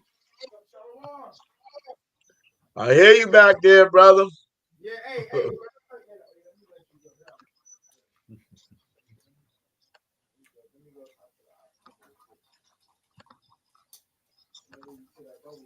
And Negroes could be talking about gang stuff, evil stuff. Brothers is constantly talking about the book. Y'all Negroes is crazy. God, y'all can't talk about nothing else but the book, Bible, and history, and sheesh, man. This is crazy. This is our life. This is our sword. You know, Crazy. This is madness. So, man, what's going on up in there, man? Hey, man, we up there just talking about Job. You know what I'm saying? And having these discussions and going through these sources and trying to build and see where we at, when and all this stuff. Now we gotta put that one back there now. That font I sent you with the Lasha one. Yeah, you gotta do that one. What's going on? Which I was talking about, man? What happened? We just talk about if Job was an Israelite. I mean, not Israelite. Was Job an Edomite or not? Definitely was Edomite. You know what I'm saying? Yeah. So I don't agree with that. Isaiah is on that. Jeremiah don't agree with that. You don't agree with Cornelius was an Edomite? So we're talking about Job. I'm asking Cornelius. Was Cornelius an Israelite? Yes, was Cornelius an Israelite? I never taught that Cornelius was an Israelite. Okay. No, I have not taught that. So Cornelius was a Gentile who could be saved? According to my information, I mean, saved is a terminology of not salvation as rulership or power. Nah, it's just a context of the remnants that's going to be when we killed the fathers and enslaved their damn children. Those the one that's could possibly be or be saved from being destroyed and killed. But in terms of equivalent salvation, that's rulership, power, and authority. All that's for the children of Israel. Well, yeah, but anybody can serve the Most High. Well, yeah, but it's the difference is this the soul. So Proverbs 16:19 says the law converts the soul. So the soul of of those people will be converted, meaning so Revelations 24, 13, I think 14, 13, 15, 14 and 15 says that if you're not written in the book of life, henceforth you'll just be put in a lake of fire. So the nations are gonna walk in Yahweh Ba'Shem Yahushua, meaning they're saved. So not taken away from our heart, the hierarchy, they will be servants, but they'll be walking in Yahweh Ba'Shem Yahushua as well. I don't have a problem. I don't have a problem with that at all. But what I'm highlighting is that is salvation to them. Now we want to say, yeah, salvation, plantation. Salvation and saved is not the same thing. Yeah, it is, man. Listen, hold on real quick. You're relating, so we gotta be mindful of Romans the 15th chapter, right? So Paul exclusively speaks boldly in Romans the 15th chapter to his brethren, putting them in mind that the grace that was given to him to preach to the Israelites is given to him to preach to the Gentile, that the offering up of the Gentiles will be sanctified by the Holy Spirit, right? So that's the salvation. They still able to have the Holy Spirit, but their gospel of the Gentiles and their salvation is different from ours. So sometimes what we do is we equate what we're getting to the heathen, and that's be our thing. Oh no, it's not the salvation. It isn't. It isn't the salvation, but we just got to keep in mind. That's what Paul said in Romans the 15th chapter. Keep in mind that their salvation is this. Yeah, so we don't go back and forth with that contention. Yeah, we can have a conversation about that next time about salvation, saving, all that stuff like that. What does it mean? Sure, we agree. We go agree. Trust and believe. Oh, I'm agree they ass going in chains and slavery. That's what wait, hold on though. So I want to speak on that, and then maybe we definitely need a conversation. So we can have a conversation on it on the same joint like we're doing right now. But right now, I just want to finish this point what I was making, then we can set up a time tomorrow or maybe the next day and we talk about it. You know what I'm saying? Come on. We have the conversation about it because we supposed to have been having the conversation, right? We can all get back on it and we can just have the conversation like we have today. So I want Isaiah to hear this as Josephus because the brother said that John the Baptist was an Edomite. So I want to go to the Josephus and show that this brother that came to Herod, right? Herod. I'm gonna go to Josephus right quick, right? Yeah, I know you were going, having a little. Let's go live. You know what I'm saying? We in 15, right? Chapter book 15, Antiquities of Jews, 15. Chapter 10. You see yours? Chapter 10. Come on, right? Bring it up. And we're gonna go to where is it?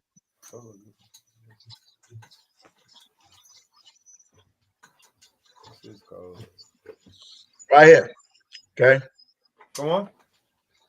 Your screen's kind of small. Look. Okay, hold on. Let me just highlight this right quick. I won't lose my.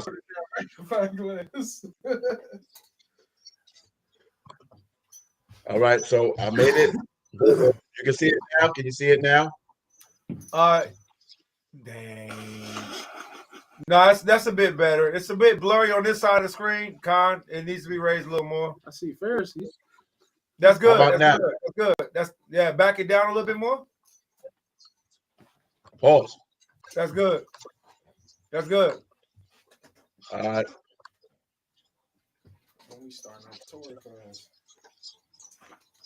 So right here, This is a story about the Essenes. This is something I just found, so don't make it the all and be all, right?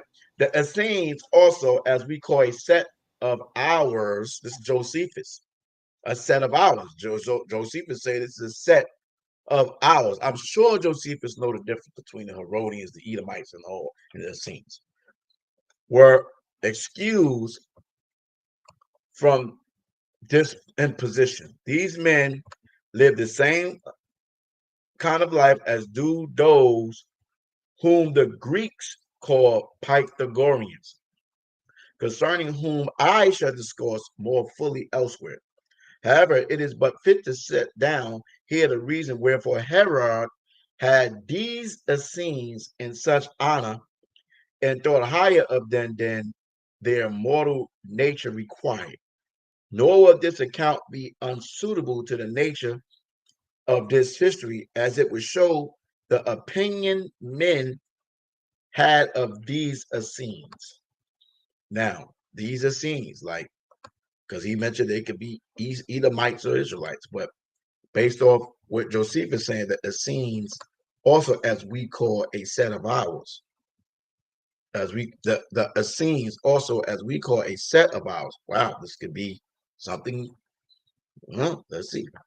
Now, there was one of these Essenes whose name was Manahem, who had this testimony that he not only conducted his life after an excellent manner, but had the foreknowledge of future events given him by God also.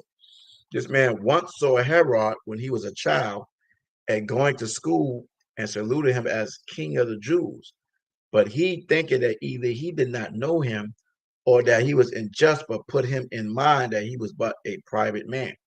But Manahem smiled to himself and clapped him on his backside with his hand and said, however that be, thou wilt be king, and wilt begin thy reign happily, for God finds thee worthy of it. Boy, if Black Jesus hear this. And do thou remember the blows that Manahem have given thee as being a signal of the change of thy future. And truly, this will be the best reasoning for thee, that thou love justice towards men, and piety towards God, and clemency towards thy citizens. Yet do I know how thy whole conduct will be, that thou will not be such a one, for thou wilt excel all men in happiness and obtain an everlasting reputation, but will forget piety and righteousness, and these crimes will not be concealed from God at the conclusion of thy life, when thou wilt find that he will be mindful of them and punish time for them. Now at that time, Herod did not at all attend to what Manahem said, as having no hopes of such advancement. But a little afterward, when he was so fortunate as to be advanced to the dignity of king, and was in the height of his dominion, he sent for Manahem and asked him how long will he shall reign. Manahem did not tell him the full length of his reign. Wherefore, upon the silence of this, he asked him further whether he should reign 10 years or not. He replied, yes. 20, nay.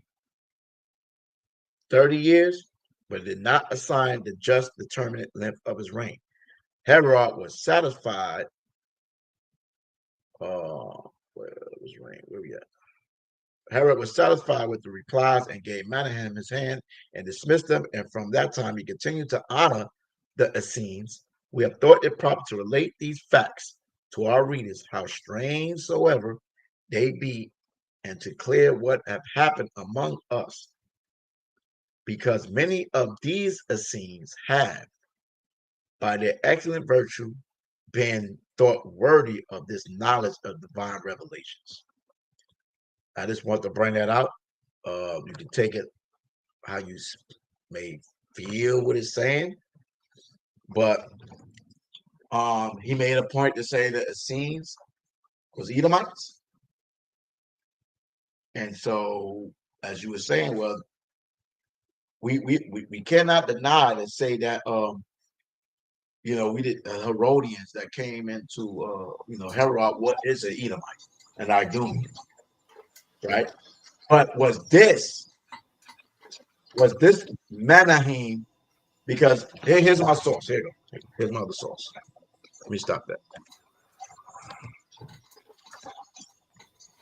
Okay.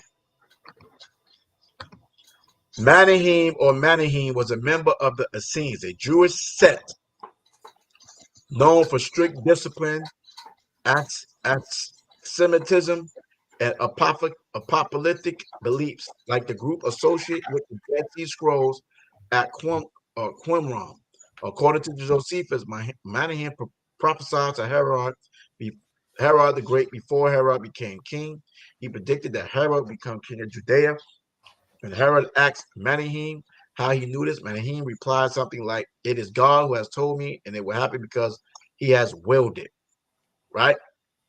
Later, when Herod did in fact became king, he honored Manahim and showed respect to the Essenes. Historical significance. Manahim's prophecy gave credibility to Herod's rule in the eyes of some Jews. His role shows that Essenes have reputation for insight or prophecy. He represents one of the rare interactions between political power, Herod, and the apocalyptic religious sect. Right? So let me get another one here. Hold on. Stop.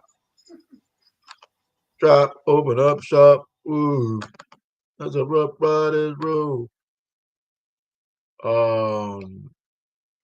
Okay, I thought you ran off on a brother. What happened to the hours? Right? And is man mentioned elsewhere. There's another figure named Manahim in early Christian rabbinic tradition. Some have speculated connection between Manahim the Essene, Manahim the Comforter, possible messianic figures. The Manahim mentioned in Acts 13:1, brought up with Herod the Tetrarch, though that can't possibly be that. Less likely a different person. There's no hard evidence to connect them. Manahim, Essene, was a prophetic Jewish ascetic. He predicted Herod's rise, same thing, but boom, boom, glimpses the views of what you call it. Hold on. Let me see. Okay, let me see. I read that already.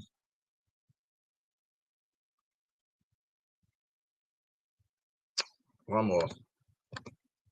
And we have this one. Okay, this is what I want to read. Okay, let's do this. Then we gonna be up out of here. I went past the time, but it's all good. 30 minutes in, we're teaching the word, we building. I don't know, I might be here by myself. There's no solid historical evidence that the Essenes were of Edomite heritage.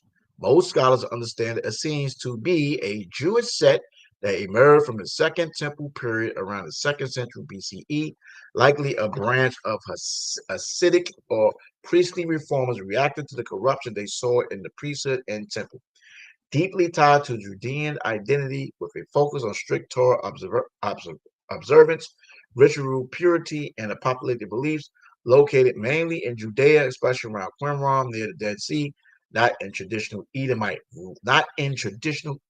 regions, often contrasted with other Jewish groups like the Pharisees and Sadducees, possibly have a Zadokite priestly roots, which further ties them to Jerusalem temple traditions rather than Edomite ancestry. Practicing strict ethnic purity, which would have made Edomite integration unlikely unless those individually fully converted and assimilated. The Edomites or Idumeans were forcibly converted to Judaism under John Hyrcanus in the 2nd century BCE, while it's possible that some Edomites joined Essenes communities after converting. The group's strict purity standards make that historically unlikely without full assimilation. So in short, the Essenes were not Edomite heritage in origin, though some individuals from Edomite background might have joined if they fully converted and conformed. Boom. So that's just one of my sources I'm getting, information I'm getting. So that Essenes being Edomites, and then that would fall on them. John the Baptist, right? It could fall on the Messiah because they would say Nazarene, whatever. You know, they try to put the Messiah as a Nazarite, but he wasn't a Nazarite because it seems he ate fruits, he ate meat, and he drank wine. So yeah, you still there, Isaiah? Or you fell asleep, brother? What's going on? It is. Yeah, hey, Shalom. Yep, Khan, just across the room. Shalom. Did you hear that reading I brought out? Yeah, I did. I was listening and talking the whole time. Okay, so I want to bring that out. Interesting conversation today. I don't know. You say you're gonna do a peer review, whatever. Oh, But absolutely. the brother have to come back and finish this presentation. Well, I have the presentation. You have the presentation, so we can review it. Maybe we could go over it together. I don't know. But Man, yeah, I'm so disappointed in myself, man. what is that? You know what? I would love to do that at the same time, brother. If we could do that together. We also have a Hilltop radio show tomorrow, so don't forget that. Oh yeah. Oh yeah. All right. Well, I'm gonna say salute to everybody. Y'all brought come here about your side. I'm gonna do like an old man do and go to sleep. Wait a minute. Wait a minute. Did you see my video? Did you see the new music video? The premiere. Did you see the music video? Did you see Can't Stop the Rain? Man, if you don't run that thing right now and stop talking to us, man, you holding everybody else up. Let me push mute, man. Bring it out. Okay, so we gonna close out the right way. E37. Oh, praise. We're going to close out the right away. Premiere. E37 Entertainment, right to South. Do it. So we got it here on E37 Entertainment page. Those is low views, but it's fine. We have it over here with a little 88 views over here. I have it on TikTok. You know, we're gonna let it play. I got a little 13. Courtesy of Chicago and Midwest storm chasers. Take a look. As you can see, someone pointing at a tornado cell. Just tragic news we're learning of this Saturday. At least 3 people are dead in Missouri following a widespread and dangerous severe weather outbreak Friday evening after numerous tornadoes were spotted traveling through the state, causing significant damage. And that's what you're seeing on your screen right now is one of those tornadoes that was spotted. Yeah, it's E37. Hold up, this is in 4K, so let me just let it. Entertainment. We let it go for a little bit. I can take down a 4K. It's in full 4K. So. That was spotted. Yeah, it's E37 Entertainment. I'm gonna take the 4K down a little bit. Righteous sound music, you heard?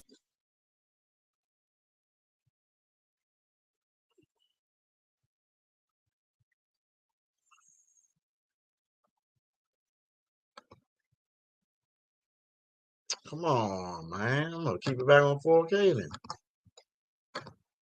Sure. Yeah, we in the building, baby. It's 2025, man. We still pushing. We still praising.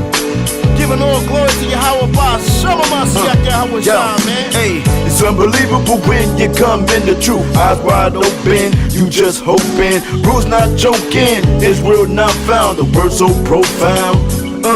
Yeah, you gain a new family too. Aim is 3 and 1. Cry loud, spirit not. Past the many shots. Found some cool lines. Brotherhood won't stop. David and Jonathan, brotherhood covenants. He that find a wife, find it for good thing. Proverbs 31 is hard to find. I know the sister's fine. Don't let her blow your mind. Don't let her make you blind. Cause the truth define. Life's a vintage wine. You need to slow up, young buck. Things will get tough. You got to endure to the end. That's what's up. Israel gonna rule. We're taking you back to school. Prophecy unfold. I'm a lion. I'm so bold.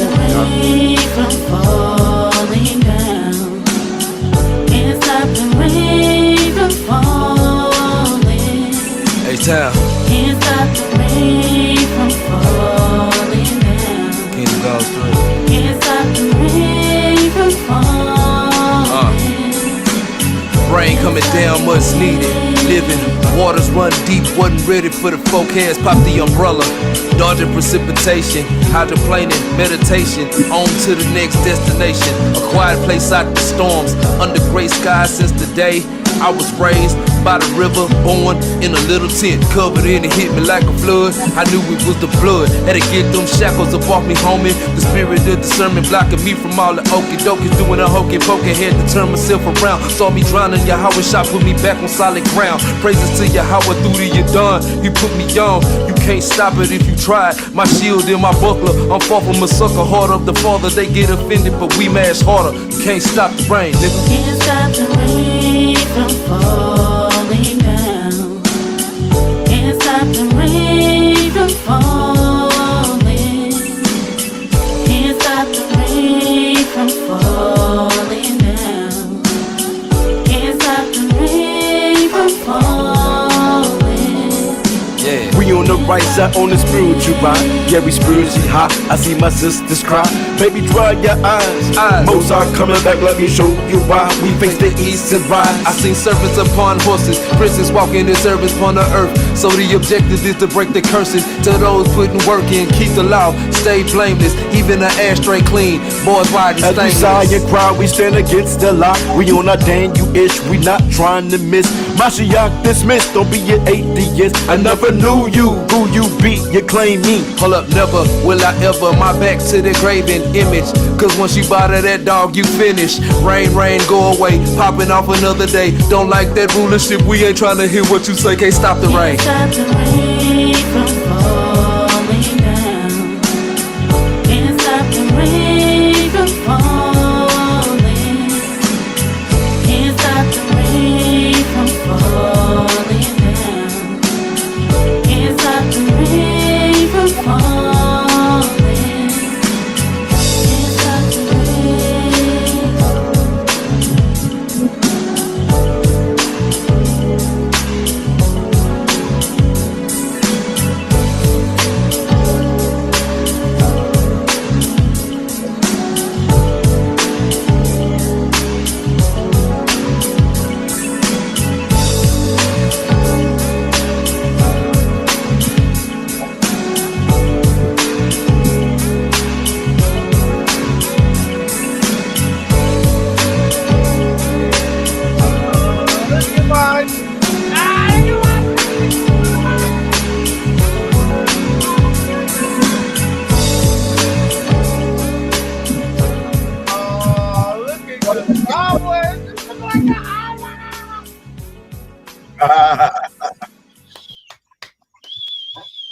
Hey, where am I? Where am I? Hey man, that was good, man. You brothers was jamming, man. You brothers was jamming. It was a pleasure to see. Well, that's it for me. Y'all, I look forward to doing a peer review, brother. Again, brother Rabbi Lewis, thank you for all your hard work and your support and your books. I think you do a great job of putting your breakdowns together, and you cause people to think. All right, so keep it hard work. Army Israel, E37. All right, we got Children of God right here in Cincinnati. And you better believe that this ministry is going to continue. Brother Kathari and everybody else that's participated, thank you for this. And Maharka, man, continue, man, in your great works, man. You got the music, you got the ministry, you got the debates, man. I heard you got acting coming up. You're gonna be acting pretty soon, I heard. Hey, I don't know. But, I was like, where's my camera at? Oh my goodness, it's on my whole background. Hold on now, man. Expose us thou world. Oh, they're not. Oh, I'm on a different camera. It's not letting me do my thing. Well, that was it. I had a great time. I'm going to say Laila Tawal. Good night, everybody. Thank you. I had fun exercising intellect with you all, brothers. You know, humility, up and down, lessons learned. And Brother Rabbi Lewis, he's definitely giving people stuff to think about. So great job at what you do. All right, salute to you. Salute to Jeremiah. And no, John the Baptist was not an Edomite. Right. That's definitely off as hell. All right. So with that, man, all praise and glory once again. I don't know what's going on with my camera action, but hey, be good. Shalom. I'm about to go play NBA 2K25. I'm gonna play Mortal Kombat and go to sleep. I'm playing Mortal Kombat. Hey, yo, I gotta holler at Zep because they got the fight night coming out. The fight night. What fight night? Fight Night Champion, a new Fight Night, since they got this other game about Knockout Kings. They talk about right here. Is it going to be better than Undisputed? Man, this game is better. Period. It's the same engine. They got the same. I'm kicking behind, buddy. So you already got that? No, it's coming out. Okay, all right, I'll get that because you brothers are It scared of me in Mortal Kombat. Y'all don't ever want to play me Mortal Kombat. All y'all I want to do want is to play you. I want to play you, but you know you the man in that joint, man. For real, dog. Stop playing, man. Oh, okay. man. I want Stop. to play boxing. It's just too realistic for me. Y'all be beating me up. Nah, son. You think you slick? I want to put brothers up on the words. I lost my whole profile. I ain't got no more games. Now I'm back in the words. Back Thank in the you. loop. Well, they said my game room in the back. I got like 3 TVs, 1, 2, 3 on each side. I put a big TV on that wall, but like for boxings and whatever, big shows, whatever. Yeah, man, you got to come down to the the Lou, brother. Got to, man. I'm gonna get a tour. I'm gonna get one of those Toro cars. You know what I'm saying? I'm gonna get my ribs a couple businesses. You know what I'm saying? My rib down in Memphis. So I'm gonna give her a job. Let her go do some delivery and dropping off some stuff. My rib in, you know what I'm saying, in Alabama, and also my rib in Canada, man. I'm gonna get her some cars and let them go do businesses like that. So I think I'm gonna do the same thing. Get a Toro, come up and pick you up. You know what I'm saying? We go do a world travel again. You know. All right. You know what I'm saying? I don't know, man. I'm off this week, man. Who knows? I may just pop up down to this weekend. Man, if you pop up here, it's gonna be a problem. Shabar's up here, and that brother's on fire for street teaching every minute, and you are a street teaching machine, man. So it'll be a problem if you came up here. You and Imam?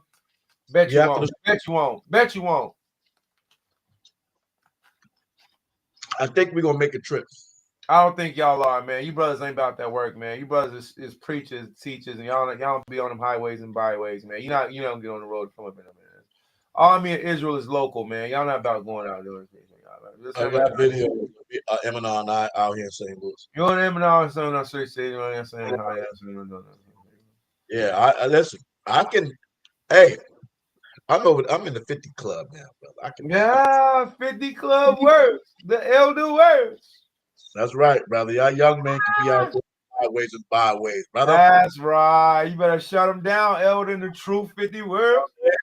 All right, understand that, young buckaroo. Don't let me come out there and outshine us the words. Lion ain't gone. I'm talking about not just you. I'm talking about anybody out there. Don't think for one moment that the lion is not still in the Oh, praise Yahweh, Bashem Mashak Al Shai, man. Hallelujah, man. Oh, my heart of great, man. All right. Oh, one West General in the building, man. Got my weights. I get my guns back. My guns is falling off, so I got me a nice set. Oh, yeah. Beautiful. It's brand new. I got like 5, 10, 15, 20, 25. I got 5 of these on each side. I got a total of 6 of these 5 plates. Yeah, man, I'm about to get the guns back, man. My guns are sliding off. Oh, man.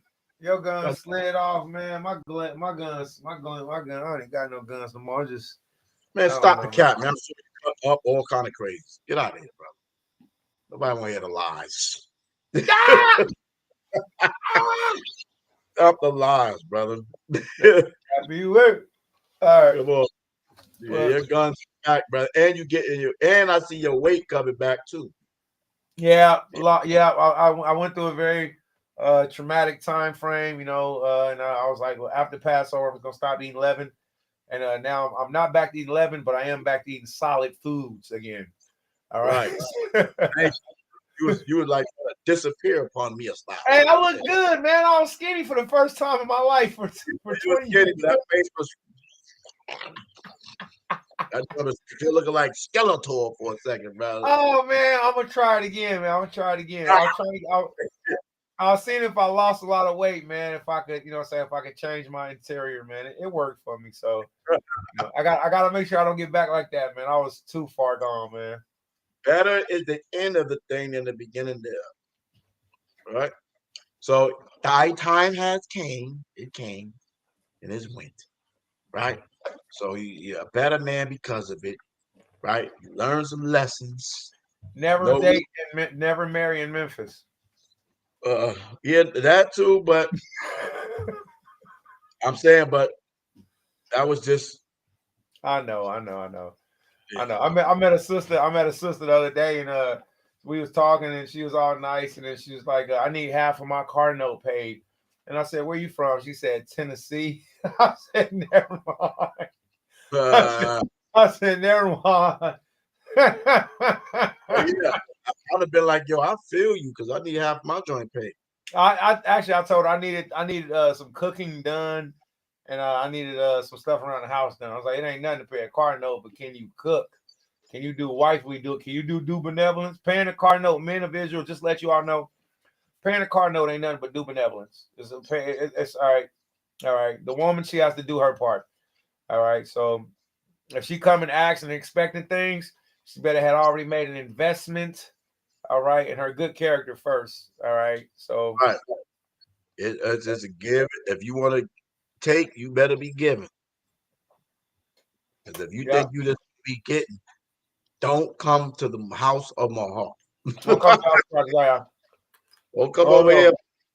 Because I work. Yo ass, you working, buddy. I'm gonna tell you right there. If you ain't working, you're gonna be domestic in this house, making sure everything is tip top shape. Man, that's the life too, man. I'm ready. Me and the brothers. You ain't gonna be sitting around here just chilling, and you gonna do something. You gonna do something. We was just talking, man. Me and the brothers, man. We ready to have babies, man. We over here baby booming, man. It ain't just me, man. You know what I'm saying? We're ready to have babies around here, man. Take your time, brother. Always want to have a baby, man. I had two last though. I had two the year before. So both my own children, my son and my daughter, is a year and change. Now that's why I got to bring them to the godparents. I ain't popped up. Rashwan, keep reminding me. Rashwan, keep reminding me too. Want to come here? Stop playing. You can come get this weekend. Come here. We got space for you. We got a room for you. We got to do Passover in Columbus. We have to. I said for the weekend. Oh, for the weekend? All right, let me see. Let me see if I get Tanisha Cole to meet me up there and bring my girls. You know what I'm saying? And then man, that ain't the only reason you gotta come here, buddy. Stop. Just stop it, brother. Just stop, man. Rashwan don't want to be. You want to come out to the Lou, dude? You know what I'm saying? We can have a little outing or something, chill. You know what I mean? We get your bedroom, get your suite together. You know what I mean? You have your own private door. You feel me? Like, well, look, brother. Have your own, like when I come to your house, I had a room. I had a private room. So it's only righteous for me to reciprocate that. Are we still live? You pressure. We're live. My bad. You know what I'm saying? We're giving them the in-depths of our world. That's bad. I got to rent a Toro car, man. It's nothing to drive down. Get a Toro, man. We got a brother. Man. I got $50 on the gas, brother. Oh, I'm not getting away. I'm not getting away. I got 50 on the gas. It's not getting away. It's not getting away. So what you gonna do? I got the 50 right here for you, Islam. Oh man, don't do it. Oh, don't do it. Oh, look at the principal money. That man pulling out principal money, boy. The principal. I got the world for that. I got more worlds. I got more worlds. I got the. It's not for you right now, buddy. I'm excited, but it's not for you, buddy. Okay, I see you. Okay, you're gonna make it rain on the ministers.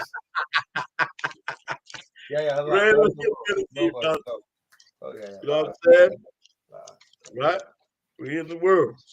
We in the world. In the world, man. Listen, man. I remember we was in the struggling worlds, trying to get broken lawnmowers together. I was like, yo, this is some bullshit. All right, come on. You was like, all right, come on, I'm with it. Whatever, let's do it. It's some bullshit. Maharka's always a rider, man. Maharka, y'all know that about Maharka. He's always there, man. Most of our blessed pops was there working, trying to get these things together and all that. We like, yo, where the drink at, man?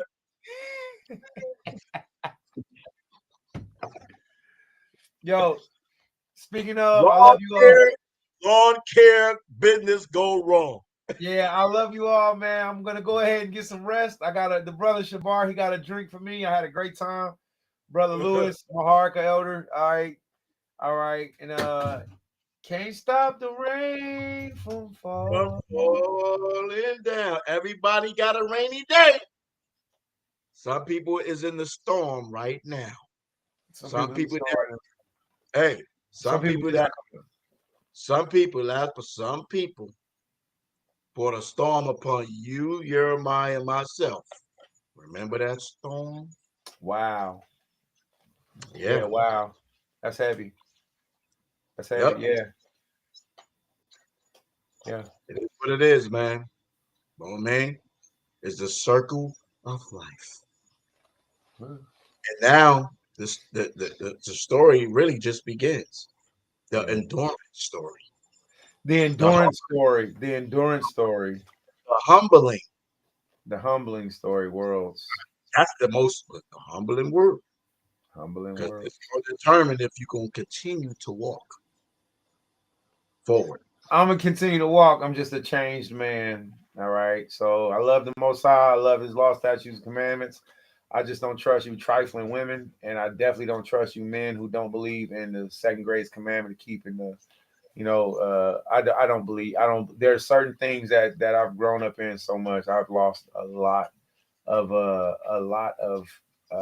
childhoodness. I've lost a lot of childhood in this past couple years. And that part really sucks because growing up always hurts. But it was great lessons learned. Anya Hablakam, I love y'all. Keep studying, keep smiling, keep shining. Knowing you can always count on me. For sure.